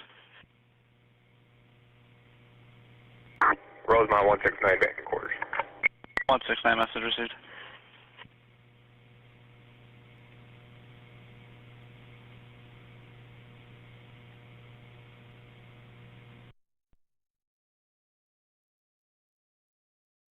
One 156. Go ahead, 156. Yeah, they're not getting anything downstairs. They're gonna come up right now and call you. Message received. Show 156 and 158 will both be in service on the air. We'll be out at Crown Plaza. The regional Dunkel tool will have a police radio as well. Message received.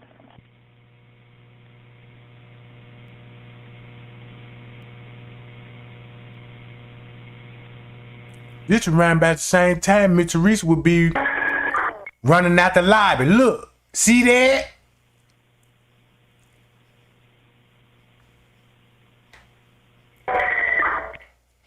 I'm gonna stop it right there. Now look, if you go to the footage when they told Miss Teresa about her daughter, one it was round about this time she was running out the hotel, her and Leonora. Thumb me up, please.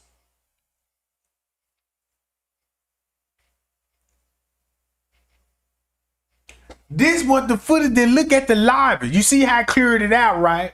So when Miss Teresa and them ran out their room, they just didn't show them. Look, they didn't show them run this. Look, they didn't show them on this camera. You know what I'm saying about on this scene. They gonna wait. You see what I'm saying? Cause they already got. Look. They got Miss Teresa running out the ballroom round about this time. And that's what you heard on the walkie-talkie, right? So to cover that up, you're going to have to match it when you get them in the ballroom. That was the whole purpose for them to bring them in the ballroom to cover up for when Miss Teresa ran out this room round about this time. Round about this time, Jack. And that's when Miss Teresa went live.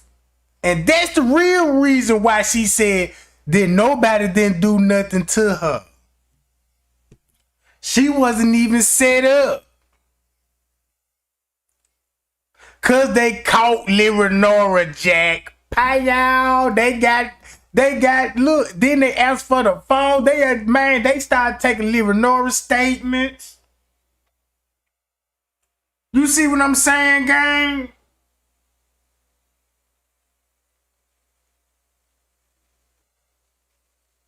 Let's play this video. That's why when Miss Teresa and them, they downstairs right now. So all they did, the police, they all met up downstairs. That's why they didn't stay downstairs that long. Talking about, yeah, we ain't getting nothing from down here. We on our way back up to come up with something. Right? Right?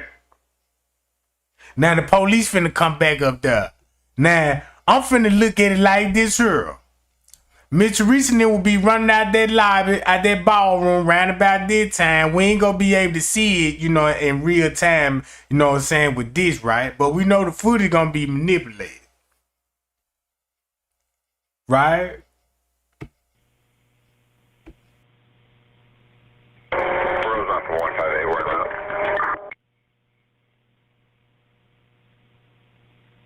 That's interesting.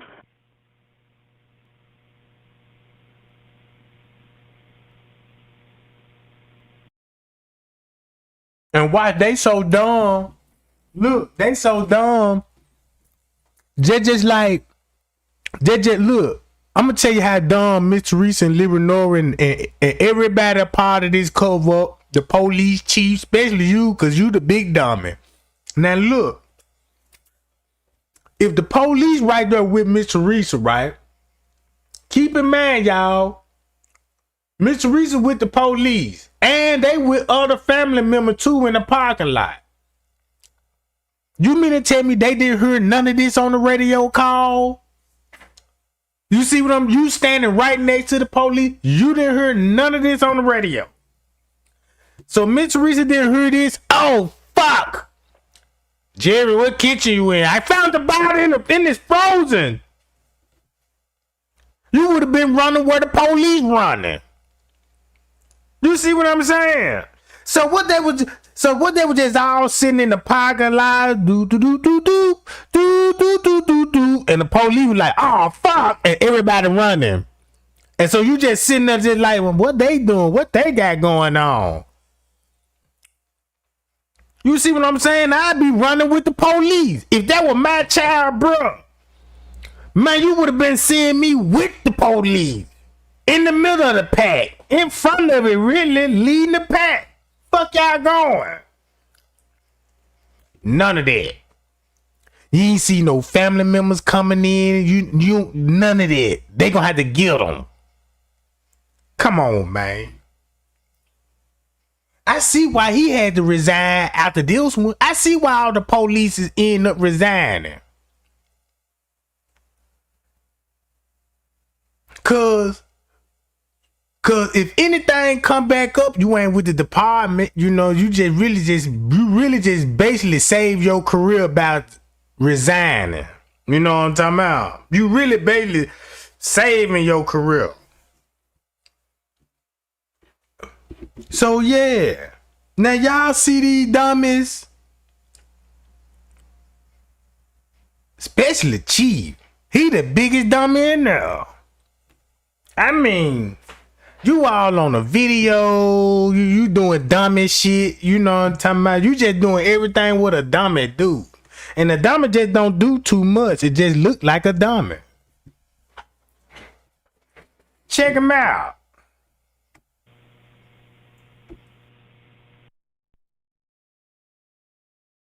It's mighty strange that they... I'll be close it out with the next 201, 10-4. Look. Check this out. So you mean to tell me around 11:30 to 12 o'clock, that's a 30-minute gap, right? Look what we're all going down. You got a teenager party on the 11th floor. You got a body on the 13th floor. All of a sudden, now they found Kenneka body. Now they found Kenneka body. Look at all this stuff. You see what I'm saying? Golly, man. I can't believe it. It was Nora. It was Nora the whole time. It was Nora the whole time, bro. That's why, because I always was puzzled, like, why they got Nora all in the death investigation? You know what I'm saying? Because I'm like, why she would be a part of a death investigation? Ain't that strange? For somebody that wasn't even there, didn't even get the call, none of that.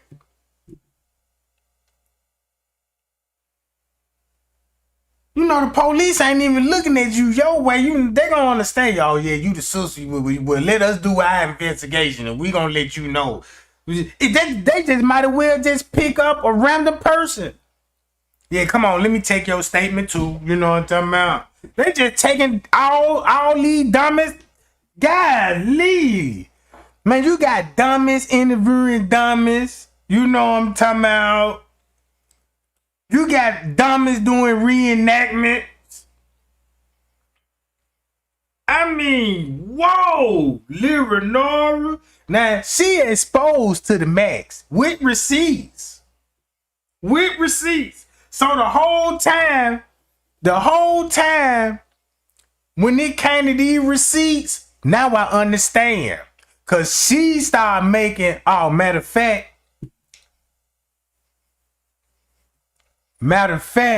listen to this.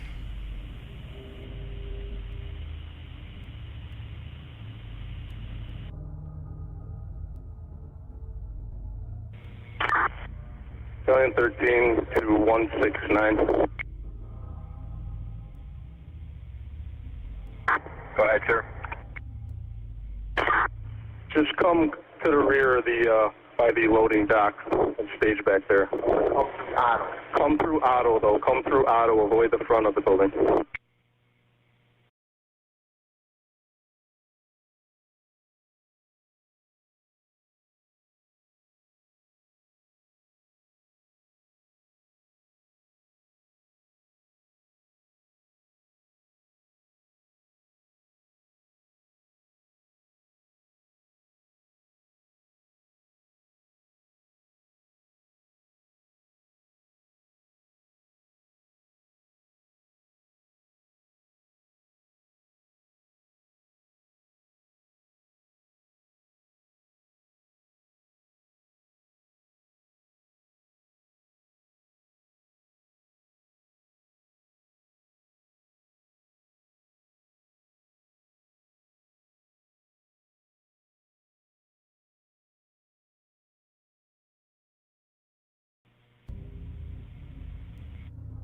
Just come to the rear of the, by the loading dock and stage back there.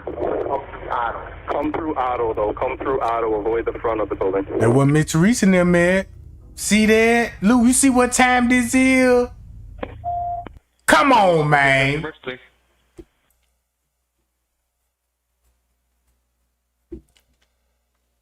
So you mean to tell me these people talking about stage at the back dock, then you got Friends K going to the back dock, Mr. Reese and them at the back dock. Everybody at the back dock. Everybody meeting up. So guess what? They just told you proof.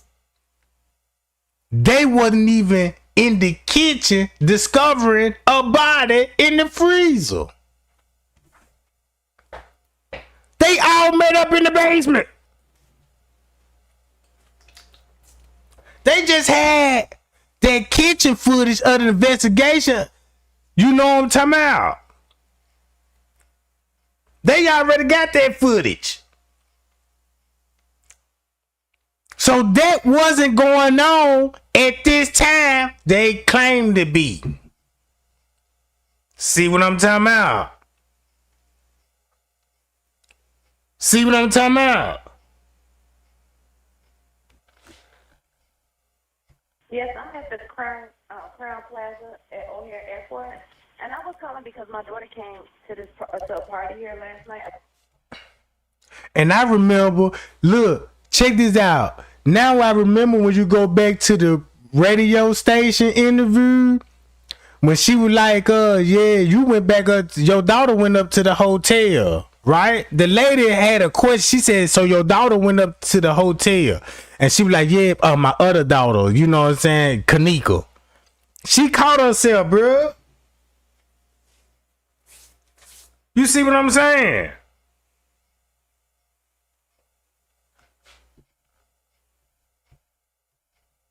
Gathering with her friends, and now her friends, they say that they left on the front of the hotel, and she's not able to be found now. She's 19 years old. And you said that this, and you said the Crown Plaza at O'Hare Airport? Yes, and they said that when her friends was asking earlier today, like about 4 o'clock in the morning, because they run the video cameras, they said that they didn't have no camera. But now I came, and it was a lady. She said that if she heard music. And she asked me that I want to go upstairs, and we went upstairs on the 11th floor, and it was someone came to the room. See that? Why would you even go on the 11th floor? Because they told you that they went to room 926, remember? Because you ain't finna go up in there and don't know what room, though, to knock on. But you went to the 11th floor where your other daughter at. Leonora. So I'm just assuming when you came up there, you weren't looking for no Kenneka, you were looking for Leonora. Cause keep this in mind, that's who had to tell Miss Teresa what was going on with the surveillance camera and called the hotel and checking the footage. Oh, at 2-something in the morning. That's why Miss Teresa didn't even want to bring that up. Because of those phone records, those digitals, phone records with show and tell. Bro, this how much information I got in my head. I got all these receipts piled up in my head, bro. Cause once you reveal one thing, man, bro, I can't believe that this how they thought they were gonna get away with it. See, we gotta make the whole world think Monifa the one that did this. So we finna point the fingers at Monifa, you know what I'm talking about? That's gonna take the tension off us. All I got to do is work with the police. You know what I'm saying? And they gonna instruct me what I need to be doing. So boom, I get my instructions. Now I'm finna go. I let my little cousin them. Y'all get on Facebook and you know what I'm saying, let's spread this shit out. Look, I need you to get just go live and just get on Monifa ass. Now you got a little cousin, bitch. Monifa, it's your fault. You the one left in the hallway. And next thing you know, you got the other cousin. Yeah, bitch, it's a green light. You know what I'm saying? I don't even know why she fucking with you, bums. You know what I'm saying? All that old stuff. And then now you got the whole world, Miss Teresa. You know, now Miss Teresa on the 911 call. And you mean to tell me you up on the 11th floor looking for who?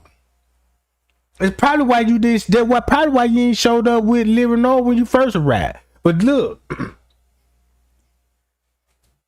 so now the fingers pointing at Monifa. Now you understand why you had the Monifa text messages getting leaked all of a sudden. Now this on Monifa page. And next thing you know, it's a confession. Talking about these was the dudes, and they were chasing us in the hallway and stuff. All this, like no camera, like no security guard would be seeing somebody getting chased around the hotel. Right? The story even sounds like it come from a drunk bitch.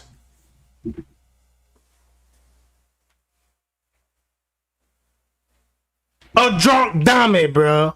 A drunk dummy.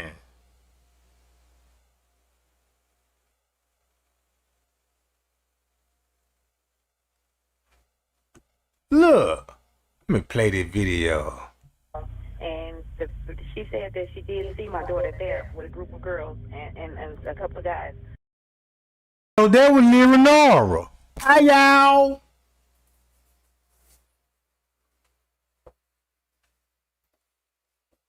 So it makes me think, is that why French K sent me the letter and get him and Leonora out of trouble? Because they all know each other. See what I'm saying? Because Miss Teresa wasn't studying him. Leonora wasn't studying him. Nobody ain't studying French K. Hi, y'all. Man, thumb your boy up, gang. Let's see, can we get at least 300 likes? At least 3, gang. At least 3. We got some fire over here. I mean, what more do you want? We got the receipts. I got it on the footage. You know what I'm saying? And then make it so bad, Miss Teresa and them will be at the back door. Now, this is where Miss Teresa and them will be at. This is where all the police is going to be at. Right? But they gonna have a kitchen camera also gonna show you they all in the, ooh, it's a body in the freezer. Let's do our investigation. That wasn't going on round about this time because J Money took what? Pictures of what? The wood double doors. They locked. It's secured. They locked and it's secured. So ain't nobody running through no wooden doors unless you Jesus or somebody walking through walls. You know what I'm talking about? Unless you know how to walk through walls or something. So ain't no polices. Ain't nobody in the kitchen. So that's why King Rob be trolling. You know what I'm saying? Yeah, it wasn't even. You know how if they always say they ain't her in the freezer, and then you got them like, I don't even think she was in the freezer. You know, it's a mind game, bro. It's a mind game. It's a mind game, bro. Man, don't let them folk play with your mind, bro, because your mind, man, boy, that's a terrible thing to waste. It's a terrible thing to waste. So I look back on Leonora page. She the biggest freak. She always throw hotel parties and lingeries. If you look at her party, she throw all. It's like an all girls party. You know what I'm talking about? Leonora look like a booty nibbler, bruh. She look like she go both ways. You know what I'm talking about? Yeah, you know, man, I want to suck some pipe and blow ass. You know what I'm talking about? She look like a good ass blower, too.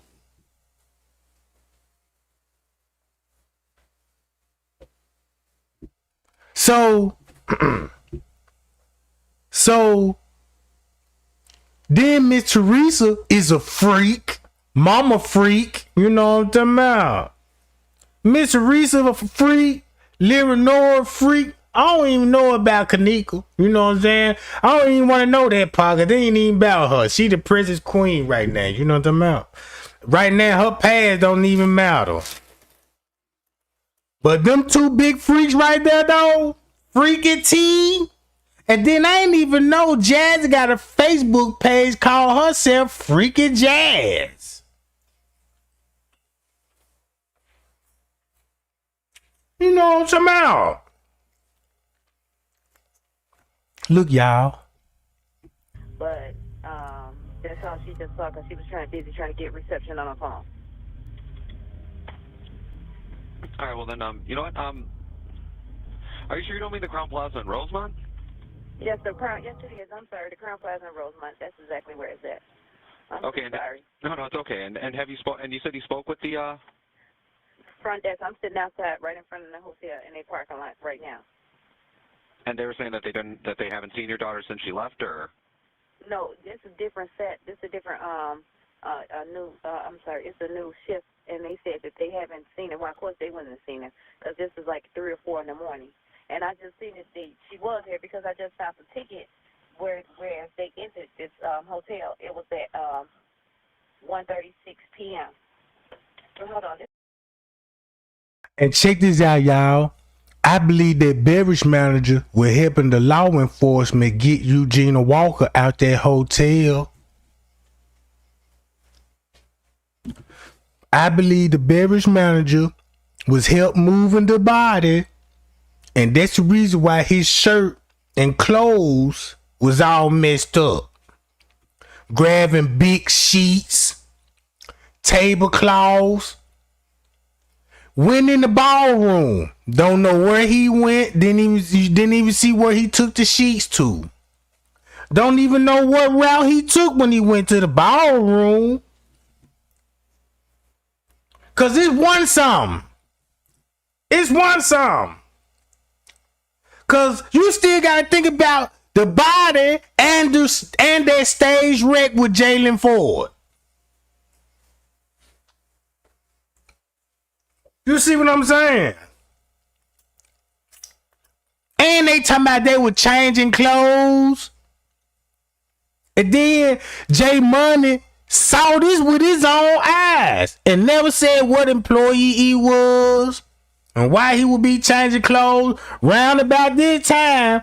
And it's on the police frequency. They finna get ready to transport who?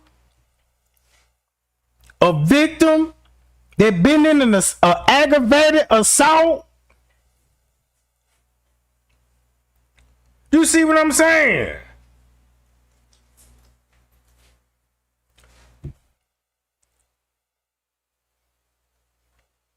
So look.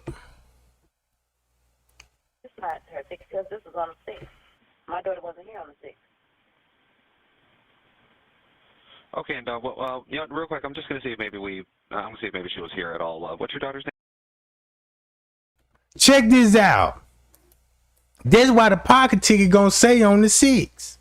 Cause we already know Kenneka died that morning. On the 6th. Right? If she died on the 6th, right? Okay. That means 7, 8, 9, 36 hours later, you calling the police?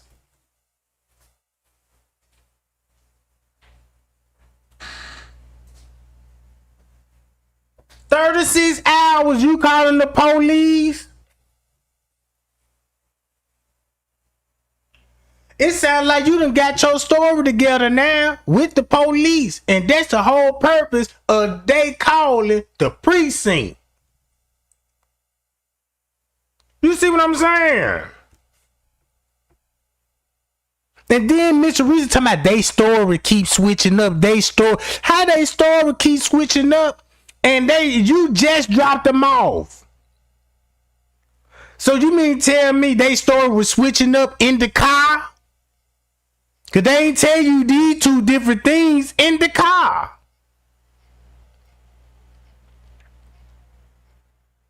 You see what I'm saying? So watch this. Let's listen to what the witness told her, and we just gonna put Leonora. We just gonna think about instead of Kenneka, we just gonna assume Leonora. Yes, yes, it is. I'm sorry. The Crown Plaza in Rosemont. That's exactly where it's at. I'm okay. So sorry. No, it's okay. And have you spoke? And you said you spoke with the front desk. I'm sitting outside right in front of the hotel in a parking lot right now. And they were saying that they haven't seen your daughter since she left, or? No, this is a different set. This is a different new. I'm sorry. See that? New shift, and they said that they haven't seen her. See? Because this is like 3 or 4 in the morning. See? And I just seen that she was here because I just found the ticket where see? This hotel. It was at 1:36 p.m. Oh man, bro, look how this shit sound now. Now you see how this sound now? Look, even though this shit rehearsed, listen to how this lady just sounded like. Listen to this. 20 years old. And you said that and you said the Crown Plaza at O'Hare Airport? Yes, and they said that when her friends was asking earlier today, like about 4 o'clock in the morning. See? Because they used to run the video cameras, they said that they didn't have no camera. But now I came and it was a lady. She said that if she heard music And Okay. she asked me that I want to go upstairs, and we went upstairs on the 11th floor. Yeah. And it was someone came to the room, Uh-huh. and she said that she did see my daughter there with a group of girls Uh-huh. and a couple of guys. And a couple of guys. That's all she just saw because she was busy trying to get reception on her phone. Now, I ain't see them come in with no group of guys. Probably Little Nora. Because that sound like a setup. That sound like Little Nora upstairs with a group of girls and a group of guys. Trannies.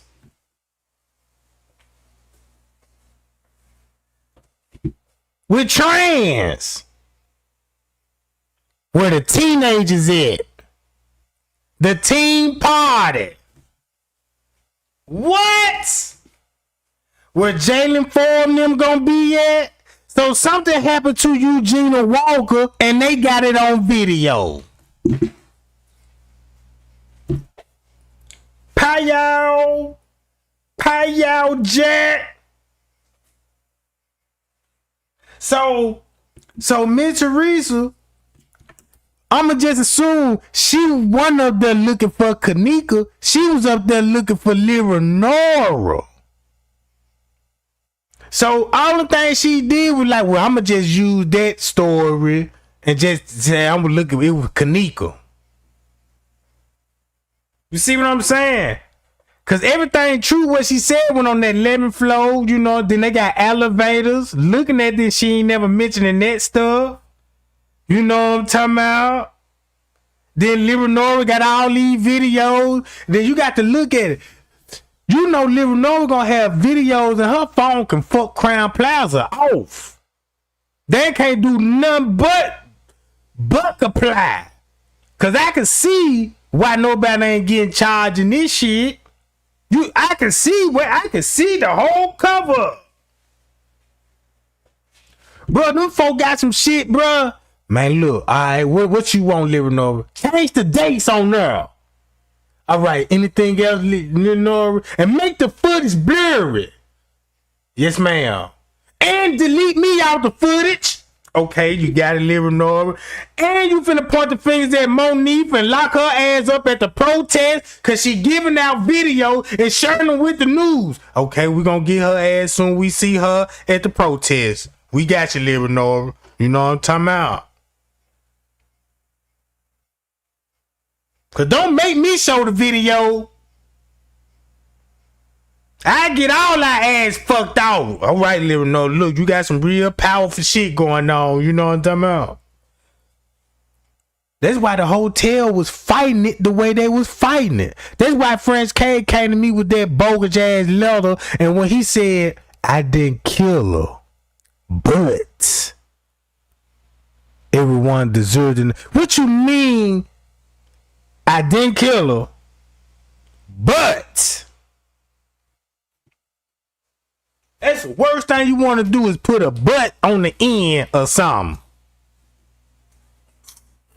when you trying to lie. See what I'm saying, guys? Look.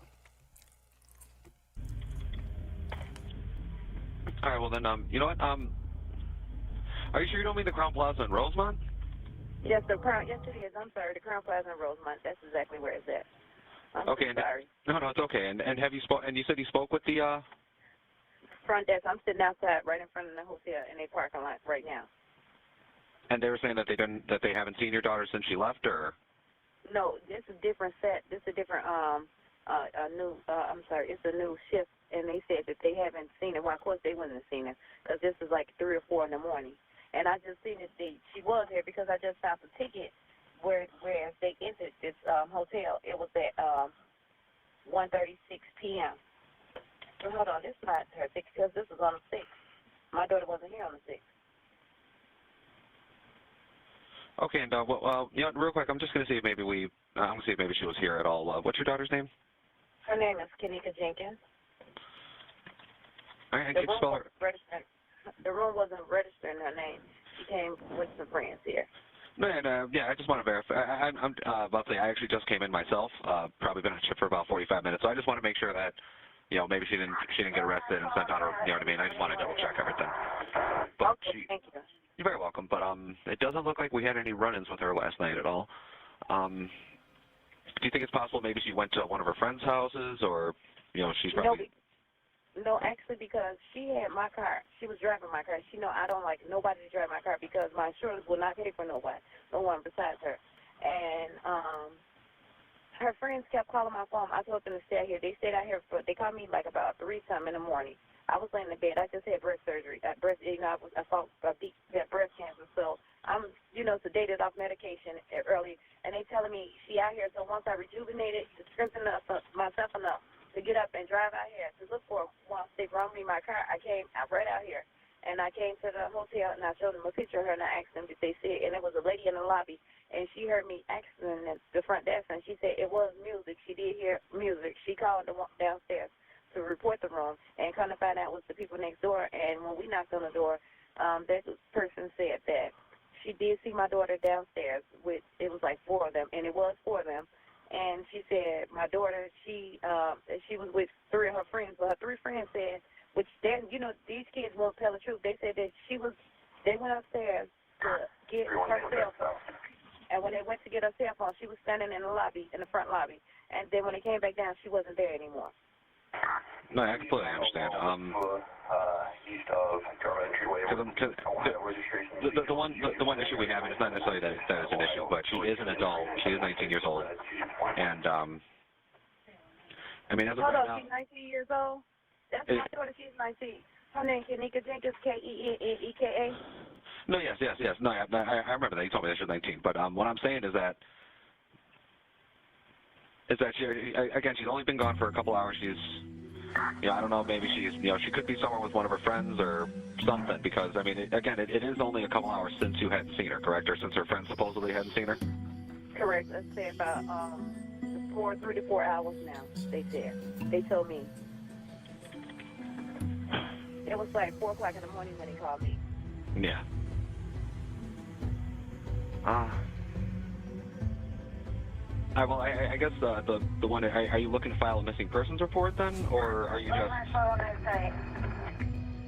Or would you... I'm sorry, go ahead. I'm so sorry, Sarah. I just want to know, is it possible that maybe they can look at the camera and see, because they send the police out here and ask them to look at the cameras and see if they've seen her on their cameras around that time? I was about to say, even if I did send an officer, it would take a little bit in order for us to get the camera footage and for us to pass it on to the detectives division. Okay. So what would you suggest? Well, again, the only thing I would suggest maybe just give her a couple hours. She could have went somewhere with one of her other friends. I mean, and who knows what her friends are saying is true. You know what I mean? Exactly. You could tell, not to be saying, you could tell it don't sound right. I'm a parent. I've been young before, and it's not sounding right. It don't sound right, period. That's why I came out here myself, because it sounded like they had been drinking, honestly. Yeah. And I asked them, did she drink? And they said she had only 1 cup, but okay, my daughter ain't the type that's normally, she can't even take. But how you know that she was going to be drunk if Kenneka just wasn't drinking no more? That's what everybody failed to realize. That Kenneka just wasn't drinking no more like that no more. Right? She stopped popping pills. She stopped smoking. I ain't even see Kenneka smoking blunts or drinking. Usually when teens drink, they gonna post they juicy juice. Look what I got. I'm drinking. And then they telling you she only had 1 cup. Why you so worried about 1 cup? Unless you know it was some suspicious about that cup. And then it's suspicious that you have some type of knowledge that she gonna be drunk on footage. You know what I'm saying, gang? So she already knew the narrative before the call came in. It just hyping us up cause we finna prepare to see everything what she just said. We finna see it on the footage. Bye y'all. She did it the smart way. I'ma just tell everybody I ain't see the footage. She'll never confess that she seen the footage because she know what's on the footage. You got to play dumb. They just didn't even give me the... Come on, bruh. This the first lady in the world that got bogus receipts. A false investigation. Never seen no cameras, footage. Gave this lady a run around. You know, treated her cause they hate black people.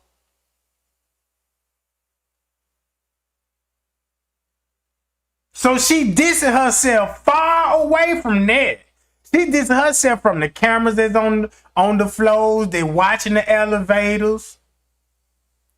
You know what I'm talking about? She ain't talking about those cameras. She ain't trying to mention no security guard that seen running on the footage. No wonder I didn't even get no response when I first grabbed the letter. And I told everybody, please reach out to Miss Teresa. And I got some very important information that this leader needed to hear this.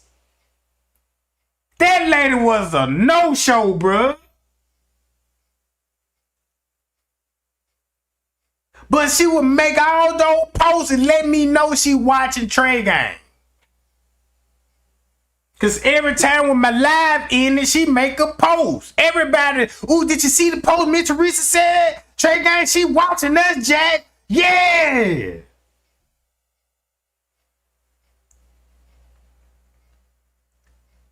So now I understand Miss Teresa role. Now I understand Leonora role. I watched this footage so many times and I thought I would never in life would figure this out. I thought I watched it a million times. And I'm like, wait a minute, something ain't right. Why is he moving? Why is he turning the police chief? Why are these people going to the back dock at this time? And it's supposed to be an investigation in the freezer, but you don't see no police is in and out that area right there by the visibility bar. You don't see no police traffic at all.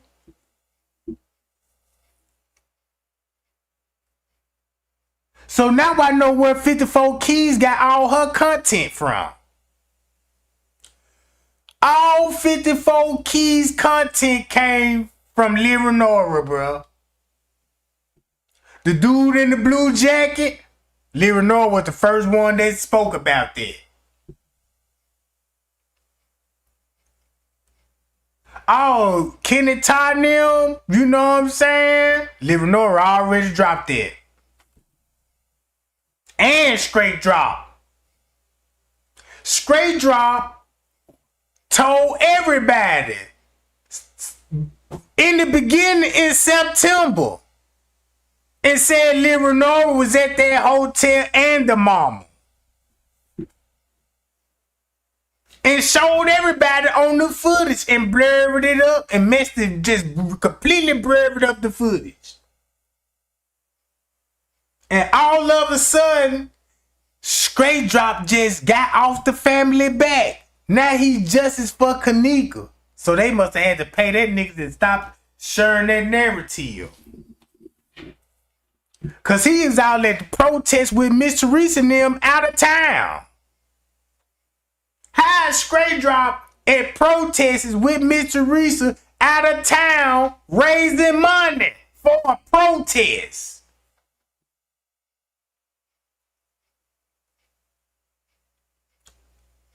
They must didn't know I know about that. Man, them folks at a protest, bro. Straight Drop was selling some t-shirts behind Miss Teresa back or something. That's why he got cut off.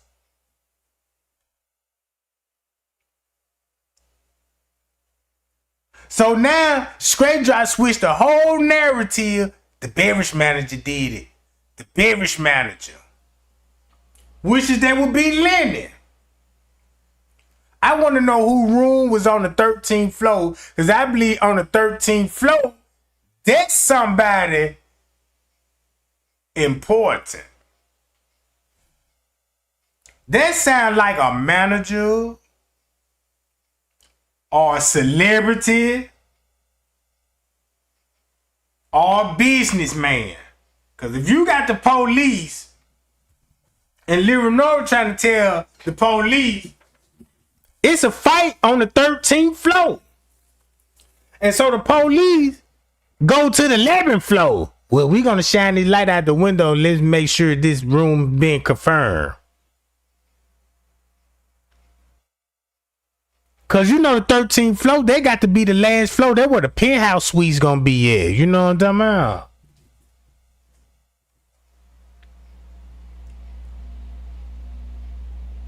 So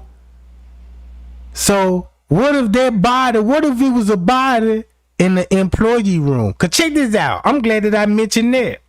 Cause when Lil Renora went up to the hotel for the first time, right? When we see her on footage, why she was telling Risco that Kenneka was there with one of their employees.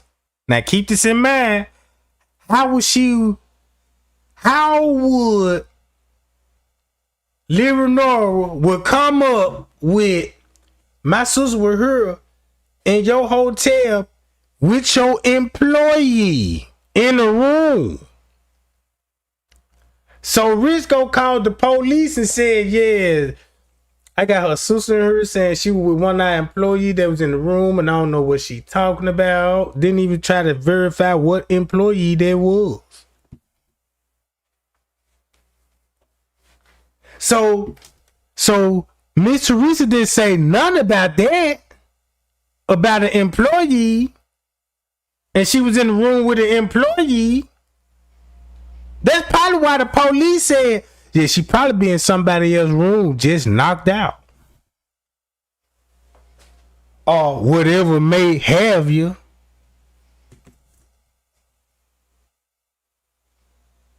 Know what I'm talking about?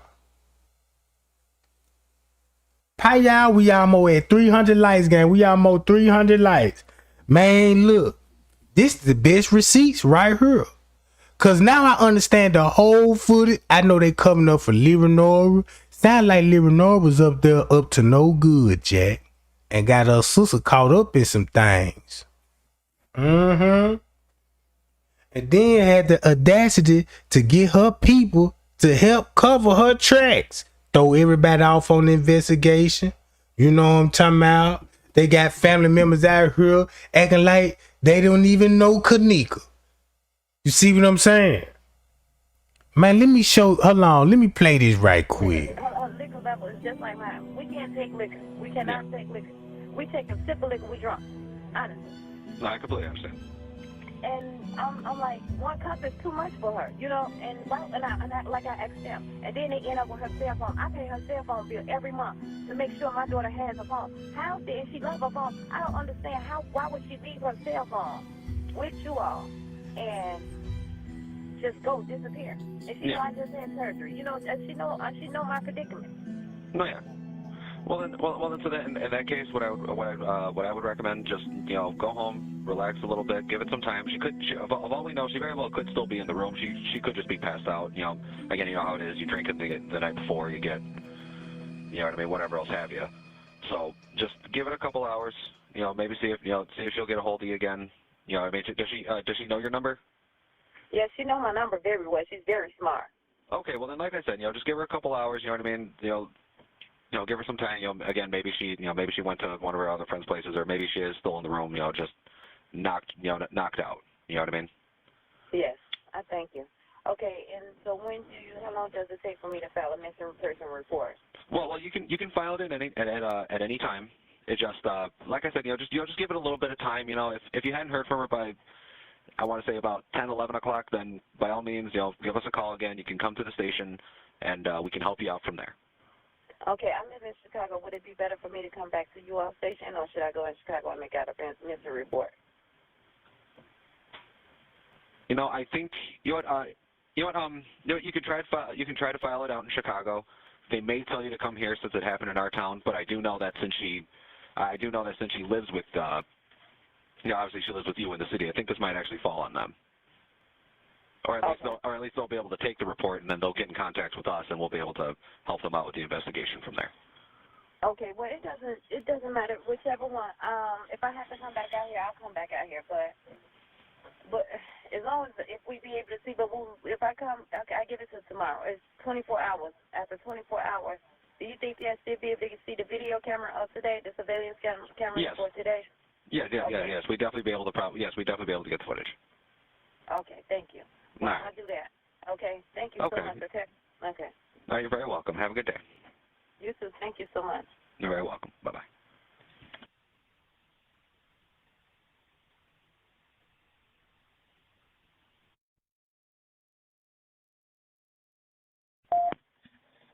(911) where's the address emergency? Hi, my name is Rashko. I'm calling from the Crown Plaza, Chicago here. I have three ladies in the lobby who claimed that their sister apparently was here, but didn't show up, didn't get home. Now look, if you were paying attention to the timestamps, it was a call went out to a police officer and they were saying, look, we need you in the lobby for the missing person report, right? Round about this same time. So you got the police there, Leonora there, but Leonora's excuse is, I got the missing person report. Now they finna let me see the camera footage. Won't you think Miss Reese want to be right here at this moment to see this footage? No, if you got something to do with it, because you ain't finna show up. You don't want no part of that. Right? Oh, this even getting worse. This stuff even getting worse by the time alone. Man, y'all see I've been screaming time is important for years, and look what it's doing for us now, Jack. Look what it's doing for us now. So now we know that. So listen to what Risco's saying. And I'm not getting really any much information. She was not registered guest. They said that she was with a friend, and now she didn't show up. I don't know if maybe somebody got stopped by. Wait, all right, so what's exactly going on? You said there's three women showing up and they're looking for someone that isn't there? Yeah, three young ladies, they said that they're looking for her sister. And they claim that their sister stayed with somebody who was here last night, but... Oh, so who is that person is? Mr. Rich and them need to do a gender reveal on there. Who is this sucker? Where this information come from? What employee would have a room there on a Friday night, allegedly?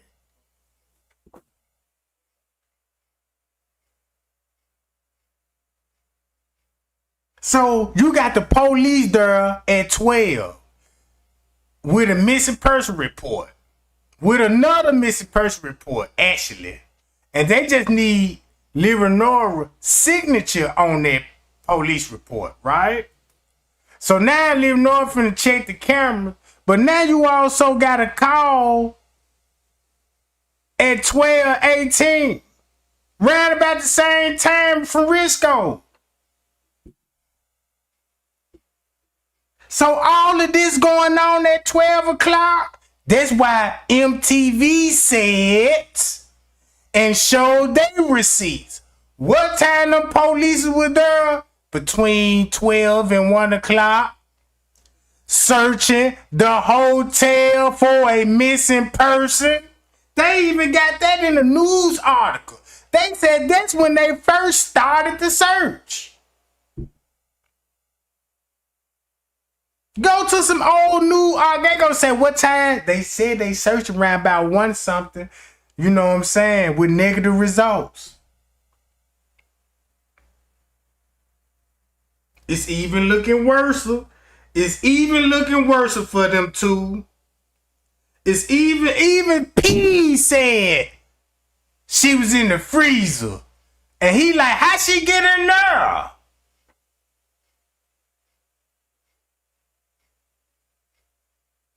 Damn it. I'm good. I got to say, man, I got to pat myself on the back sometime because I'm very impressed with my thinking ability. You know what I'm talking about? So 12 o'clock that afternoon played a big old role. Oh! That's why they changed. That's why Facebook already said the girl was deceased. And that's why the name changed from Martin to Jenkins. Golly. Because that name changed round about this time, bruh.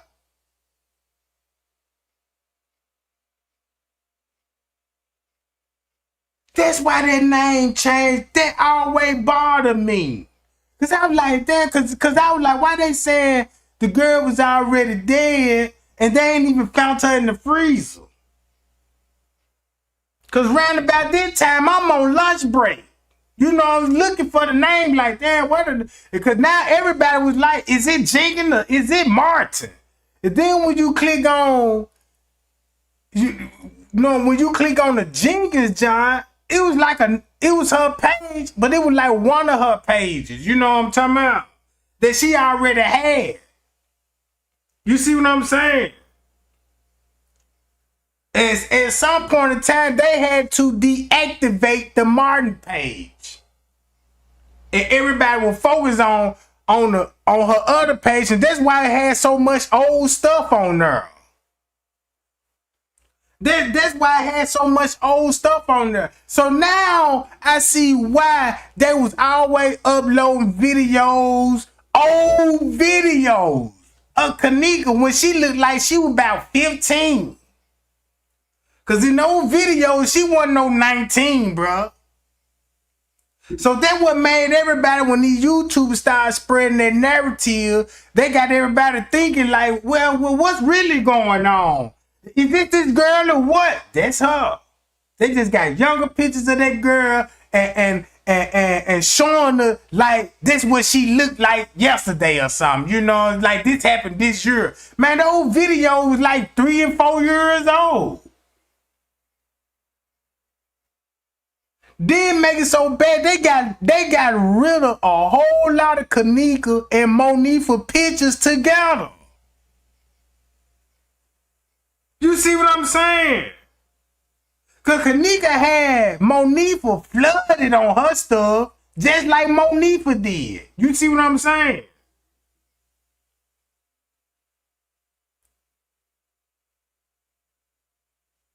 So that's why the news station, right? When you think about the news station, only news station you're gonna see with Lyra Nora on it is when she acting like she first got the news. My sister, my everything, trying to cry. That was the breaking news. She gonna be on the breaking news, right? And that's it. No other news interview. The news stopped interviewing. But watch this. It's a lot of recordings of the news at the protest, right? Just say for a prime example.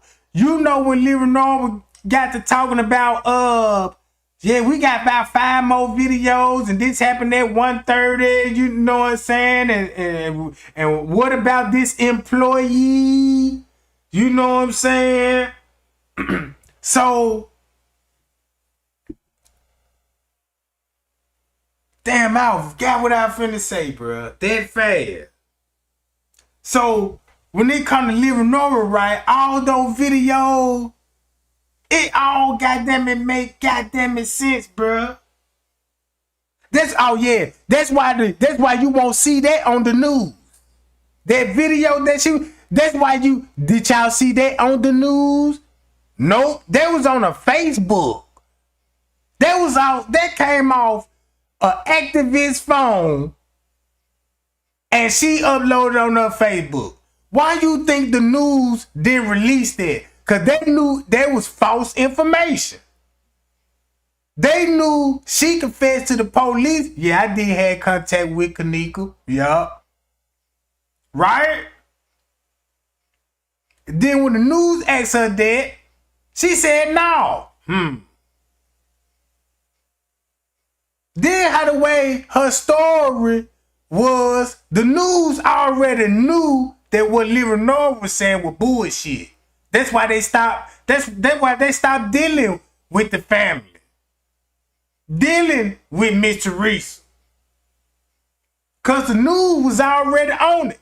Cause don't forget, Monifa already blew their cover and gave these people video that nobody can't deny. So that's why the news just didn't report on the Kenneka Jenkins case. So that's why Leonora and Miss Teresa Neal was at that protest spreading false information.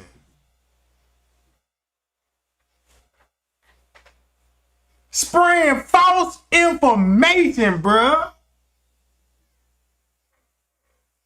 Covering it up for her, Leonora, and the rest of those bastards. Basically, leave them alone. Y'all need to be focused on Monifa. She her best friend. Man, this lady went on live drunk. Now I see why she got to go live drunk so she can lie. You know what I'm talking about? She done put Monifa on the chopping block like that, bruh. That's, man, that just show me what type of person she is.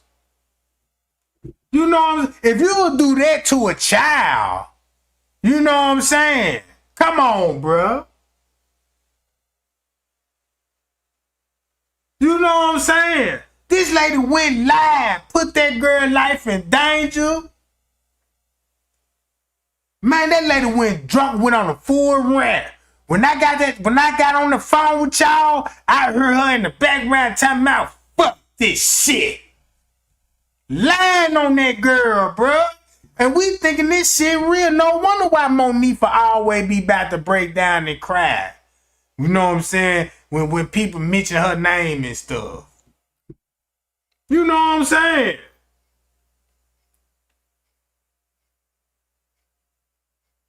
No wonder why Monifa was out here talking about killing herself, bro.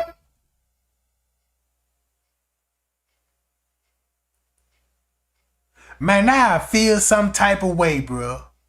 If these folks put me in the mix, then blaming me for it too, and I know y'all did this, and y'all made me help y'all. That's why Monifa was recording for herself. You see what I'm saying? That's probably why they had to take Monifa's phone, bro. Cause then just by them taking her phone just let me know she was a part of the setup.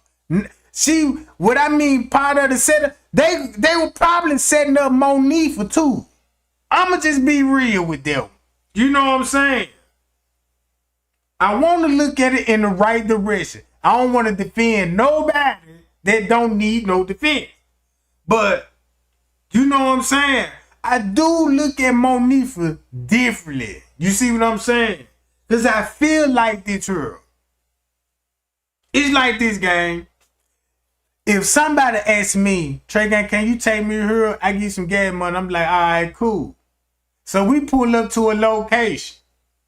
Next time you know, they come out the house and tell me, you know, to come in.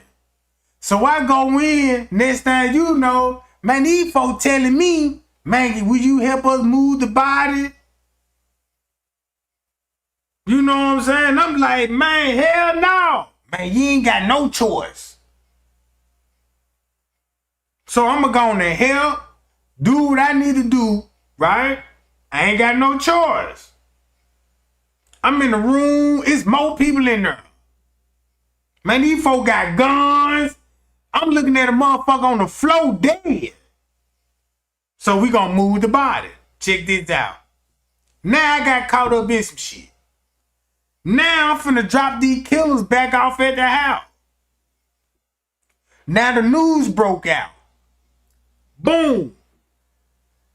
You got witnesses saw us there, and point your boy Trey Gang now, right? So let's just say the dude that set this up got police ties. So they got some shit going on. So whatever the shit they got going on, now they pointing the fingers at Monique, at me, right? Telling me, look, don't worry about nothing, you know what I'm saying? But we just need that narrative about that, man. You did this shit. And then they gonna show you receipts that I was there. So now the whole public know I was there. I can't deny it. First I said I wasn't there. Till they show receipts, I gotta admit I was there. But I didn't kill that person. You see what I'm saying? So the world gonna be like, man, that nigga was in there, how man, that man did this shit, bro. And the whole time I gave a nigga a ride. And them folk went up in there and did that shit. Yeah, I tampered with the body. I ain't had no choice though. I just want to save my life. You know what I'm saying? I just want to save my life, get back home. I want to tell folks, but man, look, the police involved and this stuff that I'm going to tell, ain't nobody going to believe me because the story is going to be so crazy. You know what I'm saying? The story going to be so crazy. This is like, the story's so crazy. You got people actually out here be like, man, that girl was drunk for real, bro, and walked in there, man. It's just a tragic accident. You know, I don't know why people don't believe that. It's funny to me that these people actually think like no hotel would never be a part of nothing like this. It's no wrongdoing at hotels, not staff, or none of this. But you heard about it all the time on the news. Security creeping in people's room, security hostile towards the guests. You know what I'm talking about? Doing suspicious things, cutting off cameras. So the news stopped fucking with Miss Teresa and them. Cause they already knew the truth. They got a video. Whatever's on that video, they don't really need to talk to Miss Teresa and them no more. So, only thing the news started doing, once a year, Kenneka Jenkins anniversary. That's why she ain't getting no major news, because they can't put out that type of information, knowing that can come back on them folk, bro. That's why King Rob made a content about that news anchor. Yeah, she know what's going on. Yeah, you know what I'm saying?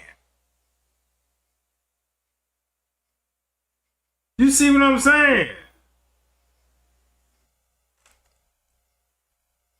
But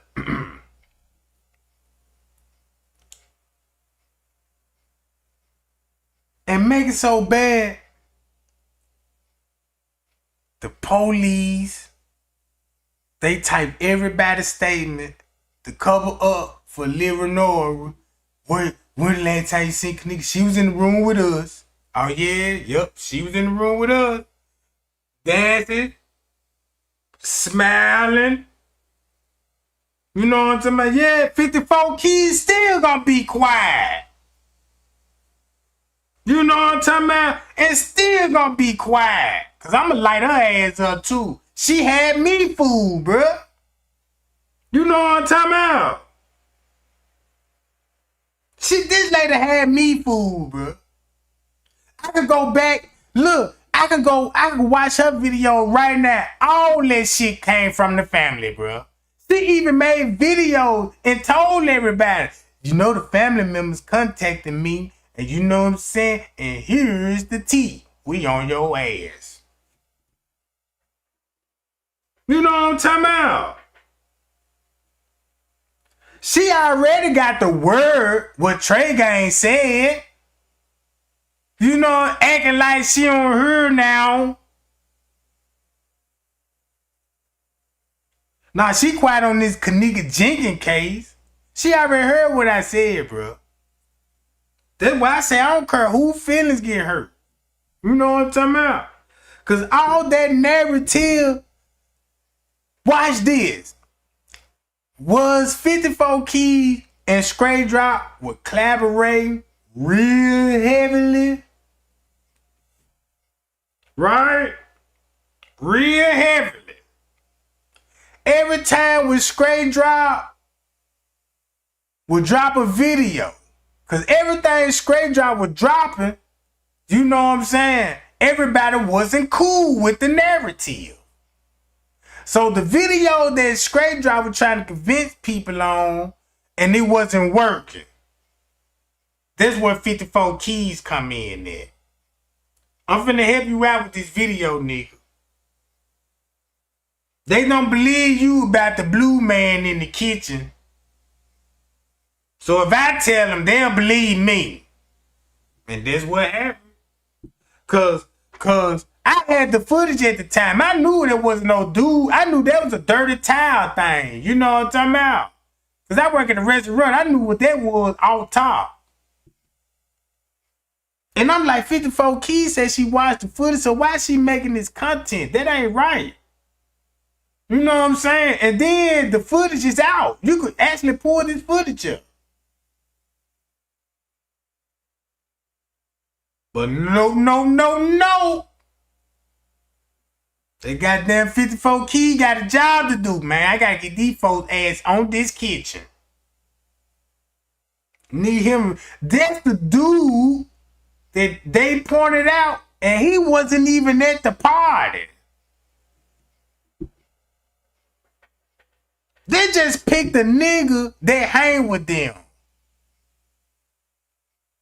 Just a dude that hang with them. He could be one of them little young weak niggas. Ain't nothing threatening about him. I don't even see him in no other picture throwing guns, gang sign, none of that. He green to me. You know what I'm talking about?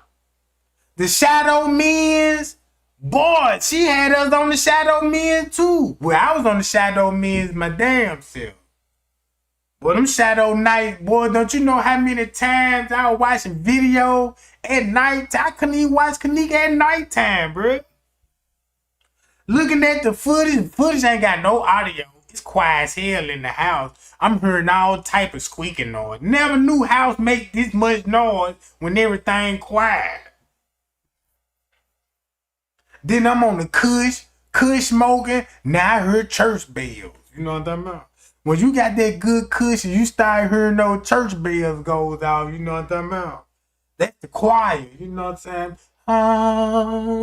Num. You know what I'm talking about? And you feel all good all over, blowing that smoke out, and then what fuck your house, you hear a noise. Like somebody open the door in this bitch. And you walking around like my dad, no, you know what I'm saying? And then I be sitting up here and I feel a cold breeze like, oh my God, you heard her, you know what I'm talking about? Watching the Psychic channel, I believe them up put hexes on me. You know what I'm saying? I had to stop watching those Psychic channel because one time I fell asleep. Man, they were playing all that goddamn static. I fell asleep on the phone, you know what I'm talking about, and this shit screaming in my ear. I'm hearing demon voice. Are you there, Ray? I'm like, damn.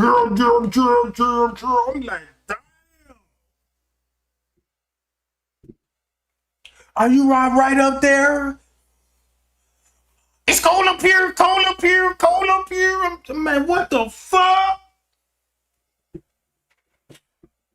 Then I feel a cold breeze like, man, them motherfuckers that jumped in my goddamn crib. You know what I'm talking about? She was trying to challenge one spirit, goddamn, you know what I'm talking about? I seen the demon bitch. You know what I'm talking about? I ain't gonna lie, she was thicker than a bowl of gumbo. You know, I'm like, man, you fine, little John ain't in mine. You know what I'm talking about? I'm like, where you from? You know what I'm talking about? She said, I'm from Jupiter. You know what I'm talking about? I mean, damn, you got wings and everything. I would smash your ass, you know what I'm talking about? But I don't know about that spirit pussy, you know what I'm talking about? I don't know about if I want some of that spirit pussy, you know what I'm talking about? Then that mother had a boob job there. You know, when I was trying to talk, you know what I'm saying? So I was like, so you, and she was like, man, you a nice guy. You know what I'm saying? I ain't never been with an earthling man before. She called me earthling. You know what I'm talking about?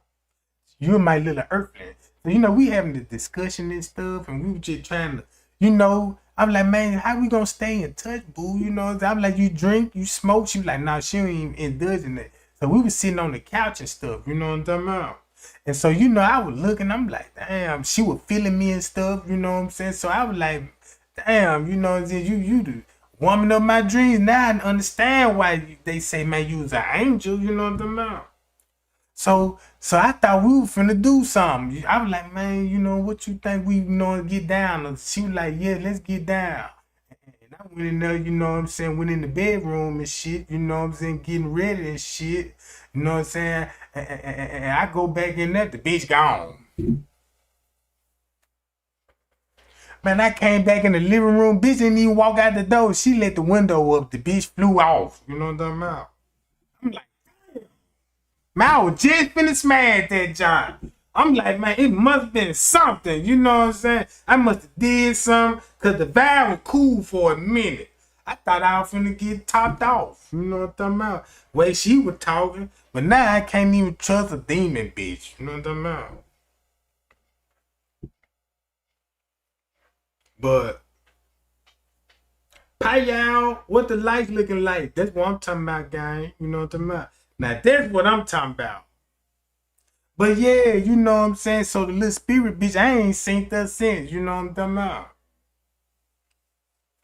I don't know how she got her. Only thing I know, I was lit to Candy Star. You know what I'm talking about? She was doing all that old shit. Hey, babe. I couldn't even get that shit out my goddamn head. You know what I'm talking about? You know, I'm just sitting up here thinking one time, blazing the kush. I had spirit thinking. You know, spirit thought. You know, I'm thinking about, you know what I'm saying, Jesus, right? Because I looked into Google and they were like, man, you know, Jesus was about 5'4". I'm like, damn, Jesus was that small? I ain't know that. Why I was thinking he about 6'1" or 6'4" or something. You know what I'm talking about? And then I was like, what size shoe he wear? Because if he that small, he got to wear a size 6 or a 7 or something. It's Minions. You know what I'm talking about? So, you know, I was thinking about that shit. Then next thing you know, I heard a voice. I'm like, this bitch just done fucked up my whole goddamn concentration. Man, I got so sick of that goddamn phrase. But it works sometimes for me when I be in traffic and I see something I like. I give them that little call. Hey, babes. You know what I'm talking about? Hey, boo. Man, hey, hurry up. Look, who said that? You know what I'm talking about? I be fucking with him. You know, I'll walk by John on aisle 4, you know what I'm saying? And say, really, I think, ain't it? And turn my head like I ain't say shit. She just looking around like, damn, who said that shit?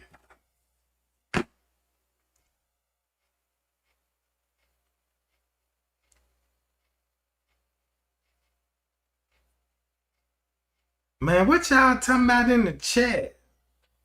Hey, I need to steal that one. Yeah, she ain't no supermodel. She a coke model. You know what I'm talking about? Yeah, I gotta get that one. You know what I'm talking about? I'm gonna steal that one, goddamn. Cause I'm gonna need that. Cause I know a couple of big blocks out here. They got too much confidence and bad and bougie with this shit. And I gotta hurt some feelings out here. You know what I'm talking about? Yeah, cause some of these bitches need Sonabolo. You know what I'm talking about? They need that Sonabello. I've been watching no goddamn commercial shit. Somebody need they some major tummy tucking going on. You know what I'm talking about? Hell yeah.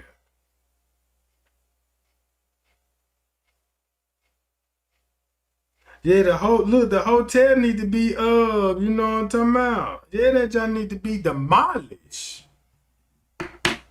See, when they demolish that motherfucker, I want to ride the bulldozer. I just want to run clean through that motherfucker. Man, look, I just want to get in that motherfucker and just full throttle down. What a launch button at? You know what I'm talking about? Put a brick on the gas, tie the goddamn steering wheel down, and hammer that bitch down. I'm gonna knock that bitch down in one hit. You see what I'm talking about? But yeah, you know what I'm talking about. So yeah, it's a lot of big blocks out here, bro. That be bad and bougie. I know you cute, baby dog. You know what I'm saying? And some of us niggas like them thick like you. You know what I'm talking about? But don't get too bad and bougie. You know when niggas see your ass at the store and be like, hey, babes. And you want to turn around and shit like you got options. That would be killing me. You know what I'm talking about? How you gonna try to turn a nigga down and bitch, you barely got options out here. You know what I'm talking about? What you trying to be funny? Is this a prank or something? You know what I'm talking about? I just don't get it. So yeah, so look, we at the grocery store on aisle 7. In the junk food section, you know what I'm saying? I'm like, damn, since you want to be smart and shit, this your problem. Right here. You know what I'm talking about? Bitch, leave all these Twinkies alone. You know what I'm talking about? That's a problem, right? You Twinkie, chubby, chummy, eating bitch.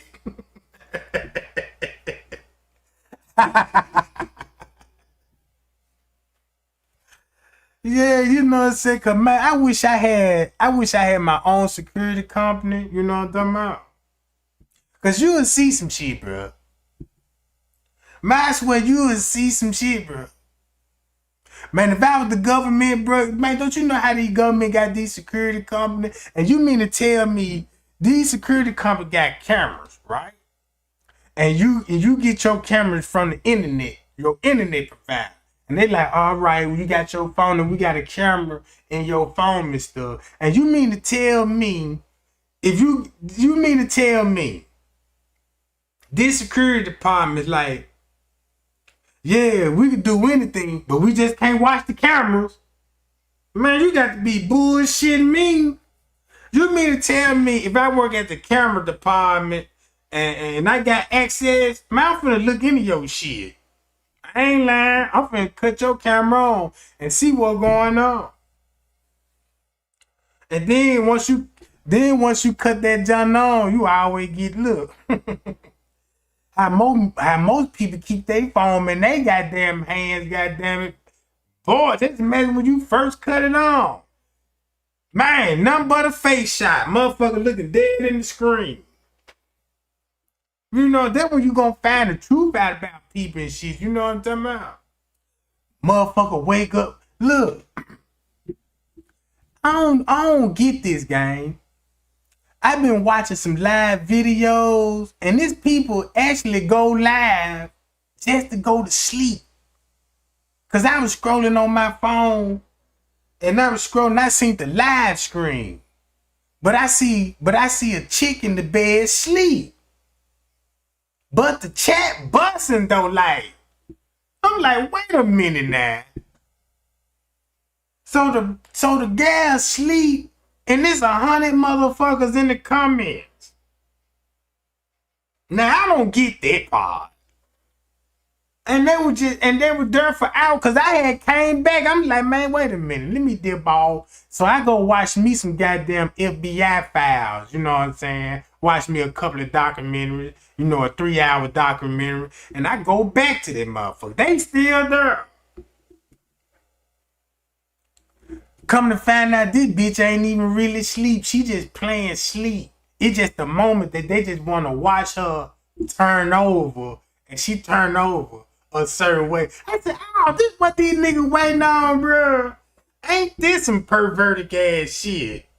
And then, look, since I watched that junk, I don't know if YouTube go back how long you watch the video, so they must feel like I was interested in that type of shit. So now this shit starting to flood my damn feed line. And now this shit done made it all the way in China, in Bangkok. You know what I'm talking about? Look, I seen the girl, she was asleep. she got the camera positioning in a way that you can see a little bit. It's like a peep show. She was snoring too, you know. She was like, you know, I'm like, man, yeah, she sleep. And then too, I was really looking. I see one of her eyes creep over reading the chat. I said, this bitch cold, bro. I'm like, nobody didn't see her open her eyes, you know what I'm talking about? And then when she see the chat, you know what I'm saying, still popping, she'll roll over. You know what I'm talking about? She'll roll over a certain way. And I'm like, damn, she got a fat ass booty. So I went and clicked on the page and look, I'm like, nah, that booty flat as hell. It was just the way that she was sleeping in a cuddling position made that booty look like a plum. You know what I'm talking about? So yeah. So if they ain't playing sleep and shit, you know what I'm saying? They want to wash clothes because they don't have a washing machine. Because I ain't seen that one on with a wash. They got a bucket. And what they do, they fill that bucket with soap and water, put one shirt in that joint, and squat over the bucket. So you can see that, you know what I'm talking about? That print. That monkey print. You know what I'm talking about? So she just dashing the bottle, you know. She just dashing the t-shirt in the water splashing all on top of her shirt, you know. And then it's a white shirt, so now the water raining down. Now you got now you can see the nipples a little bit poking through the shirt. I'm like, man, what the fuck? And I'm like, they really don't even got washing machines at all, cause they be washing their clothes in the creek. They all been then they done turned to fishermen. Y'all think I'm like, go look it up. I bet you'll find it. Man, with this one lady, she a Chinese lady, and she go fishing. And she don't need no fishing pole or a rod. She go look. It's gonna be a little shallow little creek, you know what I'm saying? For if it's enough water for she could get on her hands and knees and dig down in the mud with the booty high in the earth. You know what I'm saying? I'm like, damn. Who really scratched like that to go and then come out there and pull out shit? Making it seem like, oh, like she got a bite, like she fumbling with that John, and she ain't doing nothing, just booty shaking. I'm reading the chat, them niggas in there awesome. Oh my God, you are such a beautiful person. Man, hell no. So I don't just really watch YouTube no more, cause YouTube got my adrenaline jumping on that dumb shit and getting me out track. All the psychics got big titties. You know what I'm talking about?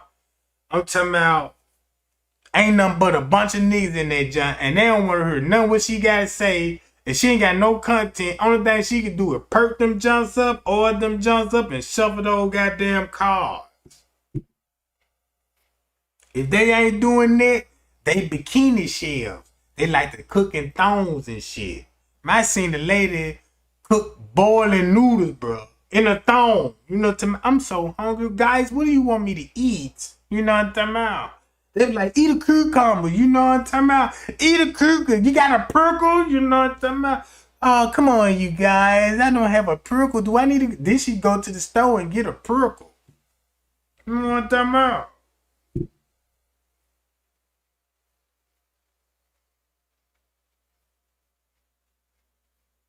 Man. But yeah, gang, I'm gonna get on about this junk, gang. I got to roll, y'all. Cause I already accomplished my little mission about living Nora. Cause it ain't no look, I'm gonna be real with you. You can't even doubt these receipts. It's like you might as well just don't say nothing to come clean. You know what I'm saying? Or come clean, bro. Cause at this point, I see everything that Living Nora and Miss Teresa did and how the way they got the attention off on them They use social media to the fact. This the reason why our brains messed up when it comes to the Kenneka Jenkins case. This the reason why we all confused. Cause of Miss Teresa and Leonora, because that's where all the content came from when it came to Kenneka Jenkins. You know what I'm talking about? When they dropped those receipts about the blower in the blue hoodie, they believed it because they put it out there. You know what I'm talking about? Leonora even put it on the Kenneka Jenkins page. 3 days in the freezer. That's 36 hours. She even, that's true. You know what I'm talking about?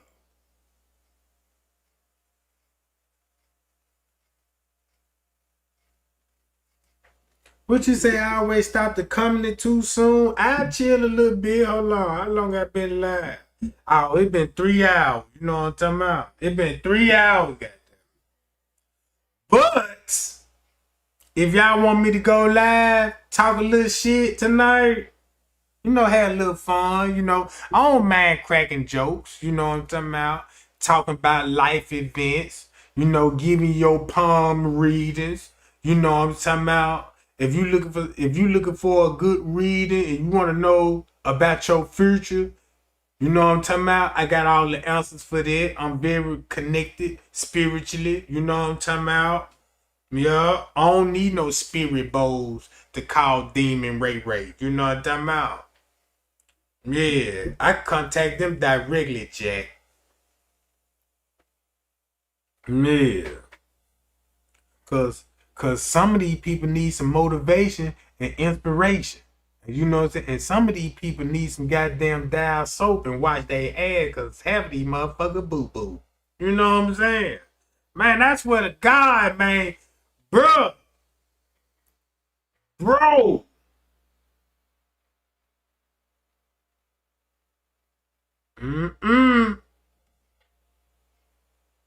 Yeah, that's what I might do. That's what I'm thinking about doing. I'm thinking about oh shit, take us to Pound Town, Jack. Ooh, you don't want me to take you down to Pound Town. You know what I'm talking about? Man, if I take your ass down to Pound Town, you finna get your ass Pound Town for real. You know what I'm talking about? And I'm gonna do it just like what it meant. Finna pound that motherfucker. When I pound, I'm in town. You know what I'm saying? Yeah, you gonna feel my presence. I'm like, ooh, he heard, you know what I'm talking about? And I'm gonna be pounding that motherfucker. That motherfucker gonna be so good, goddamn. I don't know whatever nigga that be in your presence, but he finna get a bunch of bullshit from you, cause you finna have attitude with him, you know what I'm talking about? Cause you really mad at him, cause you like, man, I like your ass and I love your ass, but goddamn it, you can't pound me with that little motherfucker, you know what I'm talking about? That goddamn Trey Gang came in and blessed me today, you know what I'm talking about? Shit. That's why I don't never be into it with these motherfuckers. You know, I be seeing them other niggas be arguing and shit, you know. And some of them niggas were talking about killing themselves when it come to a breakup. You know what I'm talking about? Man, I had one gal, goddamn it, you know what I'm talking about? Motherfucker talking about leaving me. I know you ain't. She said, man, I'm gone. Fuck this shit. I done caught your ass cheating. You got bitches in the phone and you talking about, you know what I'm talking about. You did, you pimping this. And I can't take it no more. I'm like, bitch, you leave out that door right now and I'm going to stab myself with this pocket knife. I'm going to stick myself like Tony did and goddamn it, the Mac. Bitch. You know what I'm talking about? Don't do it, Trey Gang. Don't do it. It worked every time for me. You know what I'm talking about? She ain't going nowhere now. Now she's, you know what I'm talking about? Then she got here to be like, nah, that nigga can't even do it. He nigga can't. And cause one time I said, I'm gonna kill him. She was like, well, poke yourself. You know, like Golden said, poke yourself, Trey Gang. You know what I'm saying? I couldn't get my way out of this one. So, you know, I started scraping my wrist and shit. Bitch, don't make me do it. I don't believe you, you know what I'm saying? Don't make me. Then look, her friend girl called, you know, and said, girl, what you doing? Nothing. Watch my nigga about to kill himself. Ain't doing shit, bitch. You know what I'm talking about? Look, she all dressed up, got those little bit ass booty shorts on. I already knew what time or no, you ain't finna walk out the door with this bitch. Hell yeah. Oh, when she left out the house, guess what I did? I went straight to the shoebox. That was Mr. Joe Blackhead, you know what I'm talking about? So yeah, he been kidnapped. He gone, you know what I'm talking about? Look. Look, I done grabbed the shoebox, wrapped that man up in the sheet and blankets, you know what I'm talking about? Put that nigga in the trunk, drove that nigga about 14 miles to an undisclosed area, you know what I'm talking about? Look, I done stopped at the Tesco, got some gas. You see me on footage buying gas and shit, you know what I'm talking about? Putting it in the goddamn juice bottle, gloves and shit. Yeah, you see the car riding off the road a little bit, lights cut off, jump out the car, bring that shoebox out, open that box, and gush that boy head down with some gas.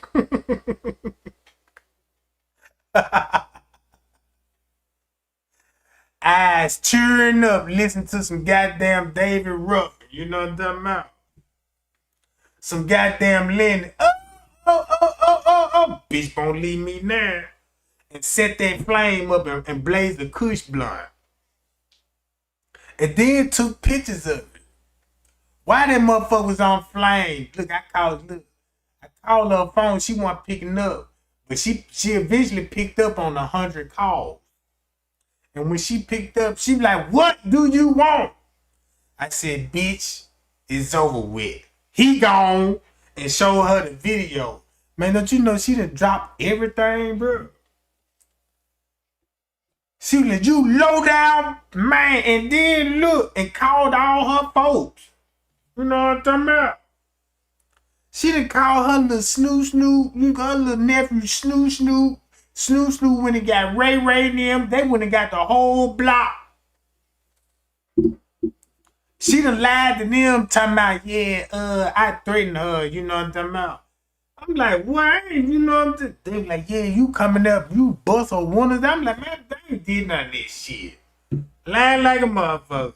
Now, I'm going to show you the video, you know what I'm talking about? So I showed them the video. I'm like, see, I just burnt the dick up, bro. You know, that was she mad.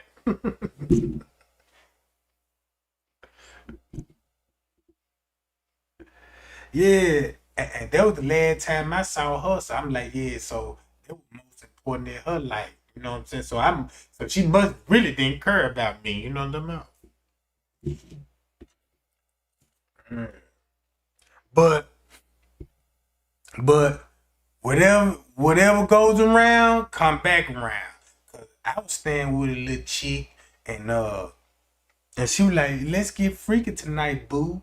We want to go to the sex shop. So I'm like, that's cool, you know what I'm saying? So we go to the sex shop, and this bitch started picking out weird shit, like little balls on the screen.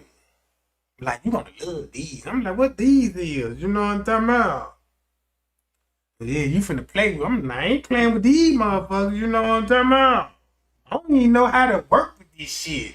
They had some shit in that motherfucker, bro. I'm like, man, how you even use some of this shit? And she was like, go on, get you something out here, boo. I'm like, man, ain't even nothing in here that I want. You know what I'm talking about? And then, you know what I'm saying? She was like, come on, just be kinky or something with me. You know what I'm talking about? I'm a dominatrix or something. You know, she like real fucking and stuff. So I don't know, boo. You just get some shit, you know what I'm saying? Then you got the clerk coming in there. Hi, can I help you guys? And you know what I'm saying? Now, she telling him, like, man, I'm just trying to, you know, get him in the move and all this old stuff and introduce him to the new life. I'm like, damn. And next thing you know, he was like, well, we got some thunder cheeks on top of the, so he done took me to the booty section, right? And you know what I'm saying? I'm like, damn. Man, if you ever seen the Thunder Booty game, and I'm like, shit. So look, so we were coming to a deal. He was like, so what flavor you like? You like Asian, white, black, farm Jones? I'm like, it depends, you know. Then look, they got a display that you can you know what I'm saying, be like, look, this how you use that John.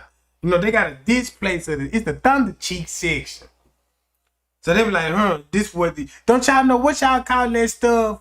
This ain't like it's like you could try like if you go to a grocery store and they have hors d'oeuvres, it's free, you could try and demonstrate. Or just like if you go and buy something at the hardware store, like they have a sink and they already have one display and be like, yeah, you could test it out. So I was testing it out. He was like, yeah, this what you do, you know, you plug this junk in the wall, you know what I'm saying, and it's battery compacted too. So he was like, yeah, the cheeks gonna warm up. It's gonna get to a warm sensation. And you got to fill it up with the oil. Cause you know, it's like a gas tank. You throw the oil in the gas tank. Cause that's that lubrication you gonna be feeling when you be busting in the womb and stuff. It's gonna give you the squirt the thing, you know what I'm saying? So that'll be your squirter juice, you know what I'm talking about? Yeah, sampler. That's what they were doing, right? So this is what you do. The junk gonna be bent up in doggy style, right? It's just nothing but a booty cheek. You know, just like it's from the back all the way down to the back of your legs. You know what I'm talking about? And that junk will be in doggy style. So you can hit that junk in doggy style, and then you can position the legs. And if you want to be on top of that junk, you ain't gonna get the full body though. You know what I'm talking about? So he had me get one of them junk. And so we got one, took that junk to the house, you know what I'm talking about? So I started smashing that junk. I ain't even want to fuck with her. No, man, fuck you, bitch. Get off of me, you know what I'm talking about? What's wrong with you? It's just don't know. I done got addicted to it, you know what I'm talking about? Every time she leave that house for work, goddamn, I play sleep. Soon I heard that car pull out that driveway, jump in that closet, plug that boy ass up. Yeah, plug him in there, please. You know, where that oil at? You know what I'm talking about? Fill that tank up. You know what I'm talking about? And I'm ready. Then when she came in and be like, nah, something ain't right. You know what I'm talking about? Every time she come in the house, I'm always in my robe and shit. And that junk sitting on the couch right next to me. So, you know, I'm walking around that junk in the house. You know, I'm walking around that junk in the house like it's my little thought or something. You know, I'm cooking my my breakfast and shit with the spatula in one hand and cheeks in the other. You dig what I'm talking about?